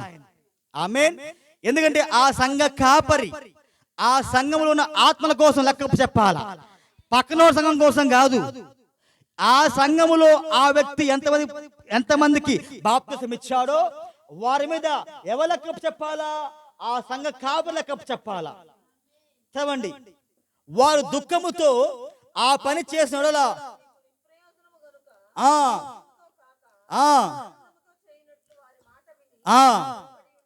ఆమేన్. వాక్యం అంటా ఉన్నది, వారు దుఃఖముతో ఆ పని చేసిన మీకు నిష్ప్రయోజనము. అదే ప్రవక్త అంటున్నాడు, మీరు కనుక ఆ సేవకుడికి మాట వినకపోతే ఆ పాస్టర్ మీ పట్ల ఏది కూడా చేయలేడు ఆయన. ఆమేన్. కాబట్టి వాక్య ప్రకారంగా మనం ఏం చేయాలంటే ప్రవక్తను నమ్మాలా, వాక్యం నమ్మాలా, దేవుడు ఎన్నుకున్న సేవకు మనం లోబడాలా. అప్పుడు దేవుడు మనం దీవిస్తూ ఉంటాడు ఆయన. హల్లెలూయా. అంతేగాని ఏ పాస్టర్ బట్టి ఆ పాస్టర్ కాదు, దేవుడు ఎవరినైతే ఎన్నుకున్నాడో ఆ సేవకుని మనం గౌరవించాలా. ఎందుకంటే దేవుడు ఆ వ్యక్తిలో ఉంటాడు కాబట్టి. హల్లెలూయా. కాబట్టి వాక్య ప్రకారంగా మనం ఏం చేయాలి? విశ్వాసం ఉంచాలా, మనం నమ్మాలా. నమ్మితే మనం ఏం అవుతుంది? మనం దాన్ని పొందుకుంటాం అక్కడ. హల్లెలూయా. ఆమేన్.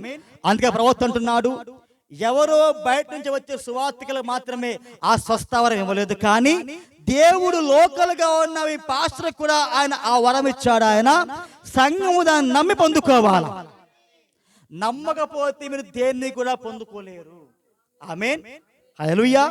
చూడండి, ఒకసారి అది నేను సేవకు కొత్తగా వచ్చిన సంవత్సరం అది. ఆమేన్.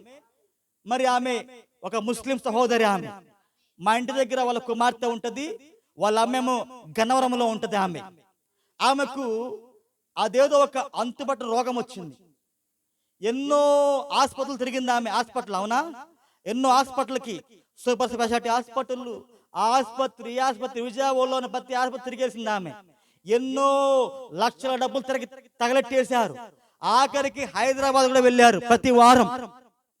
ఎందుకని? ఆ రోగం తగ్గట్లేదు ఆమెకి. ఆ రోగం ఏంటంటే ఆమెలో ఉన్న రక్త శాతం తగ్గిపోతుంది, అంతేనా? నెల నెలా కూడా ఆమెకు రక్తం ఎక్కిస్తా ఉండాల. ఎంత తిన్నా ఎంత రక్తం ఎక్కించినా గానీ రక్తం ఉంటల్లా, మళ్ళీ నెల వచ్చేసరికి రక్తం ఎక్కించాలా. డాక్టర్ యొక్క స్కానింగ్లకు కూడా ఆ వ్యాధిని బయటపడాల. ఆసుపత్రికి ప్రతి నెల ప్రతి వారం తిరగని ఆసుపత్రి అంటూ ఏది కూడా ఆమెకి లేదు. ఆఖరికి ఆమె ఎక్కడికి వచ్చిందంటే, ఆమె ఒకసారి వాళ్ళ కుమార్తె ఇంటికి వచ్చింది. ఎందుకంటే వాళ్ళ కూతురులు మా ఇంటి దగ్గరే, వాళ్ళు పక్కా ముస్లిమ్స్ వాళ్ళు. ఆమె వాళ్ళ కుమార్తె ఏం చేసిందంటే నా దగ్గరికి తీసుకొచ్చింది ఆమె. సరే మా ఇంట్లోకి వచ్చారు, ఆమె కూర్చున్నది. ఆమె బాధ ఏంటో ఆమె చెప్పింది, అయ్యా నేను గత 2-3 సంవత్సరాలుగా ఈ వ్యాధి నాకు వచ్చేసింది, అసలు డాక్టర్లు కూడా అందుబాటులో లేదు. రమేష్ హాస్పిటల్కి వెళ్ళాను, ఆ ఆసుపత్రికి వెళ్ళాను, హైదరాబాద్ హాస్పిటల్కి వెళ్ళాను, ఎన్నో ఛార్జీలు అయినాయి, ఎన్నో డబ్బులు వదిలిపోయినాయి, ఇంతకీ నాకు ఈ రోగం తగ్గట్లేదయ్యా. ఇదిగో నువ్వు పాస్టర్ అని నేను మా కూతురు చెప్పింది, వచ్చాను. ఆమె కూర్చొని నాకు చెప్పింది ఆమె. నేను ఎలా చెప్పాను, అమ్మా నాకేటే ఎలాంటి ఆ స్వస్థపరిచే ఆ శక్తి నాకు లేదు. ఆమెన్. నేను ఒకటే అడిగా, మీరు యేసుక్రీస్తుని నమ్ముతున్నారా అడిగా. అవునయ్యా, ఆయన దేవుడిని నమ్ముతున్నా అన్నది. ఆమెన్. సరే మరి ఆయన నిన్ను స్వస్థపరుస్తాడు నమ్ముతున్నారా అని అడిగా. నేను నమ్ముతున్నాను ప్రభు అన్నది ఆమె. అంటే ఆమె ఆ యొక్క ఒప్పుకున్నది ఆమె. హల్లెలూయా. ప్రవక్త కూడా అదే అడిగేవాడు, అమ్మా దేవుడి పొందిన దెబ్బలు స్వస్థపరుస్తాడు నమ్ముతున్నావా అని అడిగా ప్రవక్త.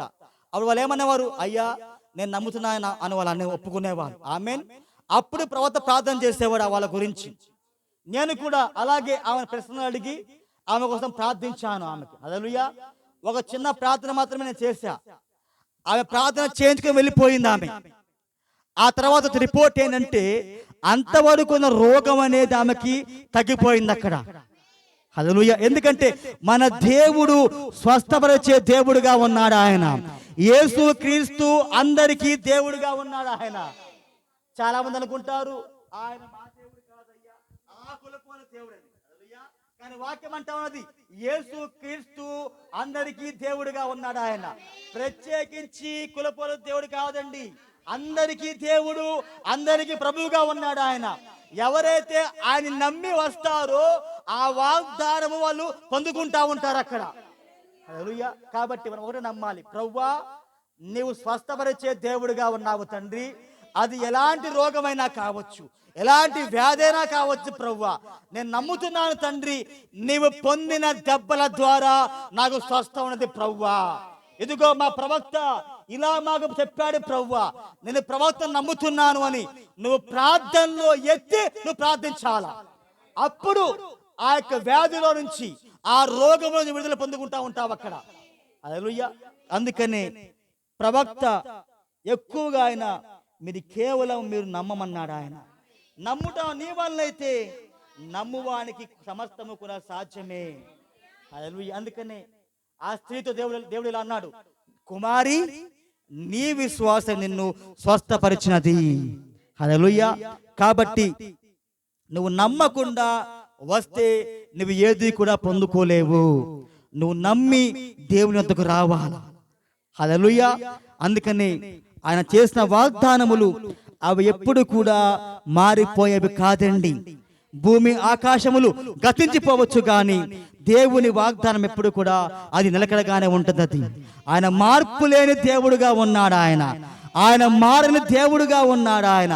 నిన్న నేడు నిరంతరము ఏకైక దేవుడుగా ఉన్నాడు ఆయన. మీరు నమ్ముతున్నారా?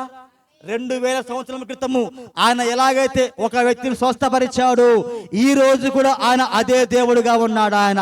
నువ్వు నమ్మితే నీ పట్ల ఆయన కార్యము చేసే దేవుడుగా ఉన్నాడు ఆయన.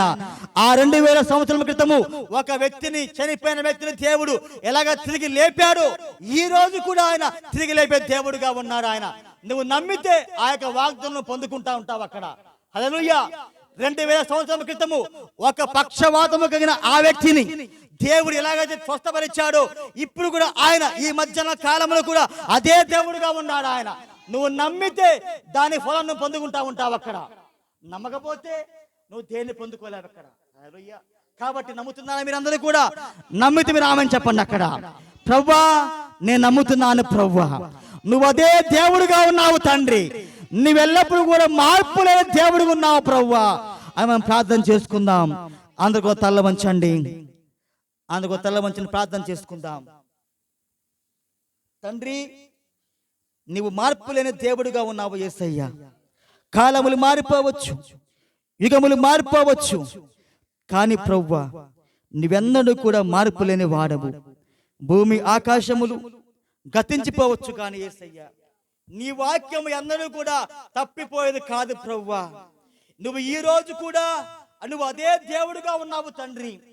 మేము పరిపూర్ణముగా మేము నమ్ముచున్నాము యేసయ్యా.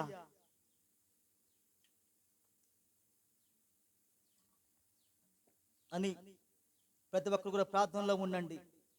ఎందుకంటే మన దేవుడు మన మధ్యలో ఉన్నాడు. ఆయన వాగ్దానం చేశాడు, ఎక్కడైతే ఇద్దరు లేక ముగ్గురు నా నామములో ఏకీభవిస్తారో అక్కడ ఉంటానని.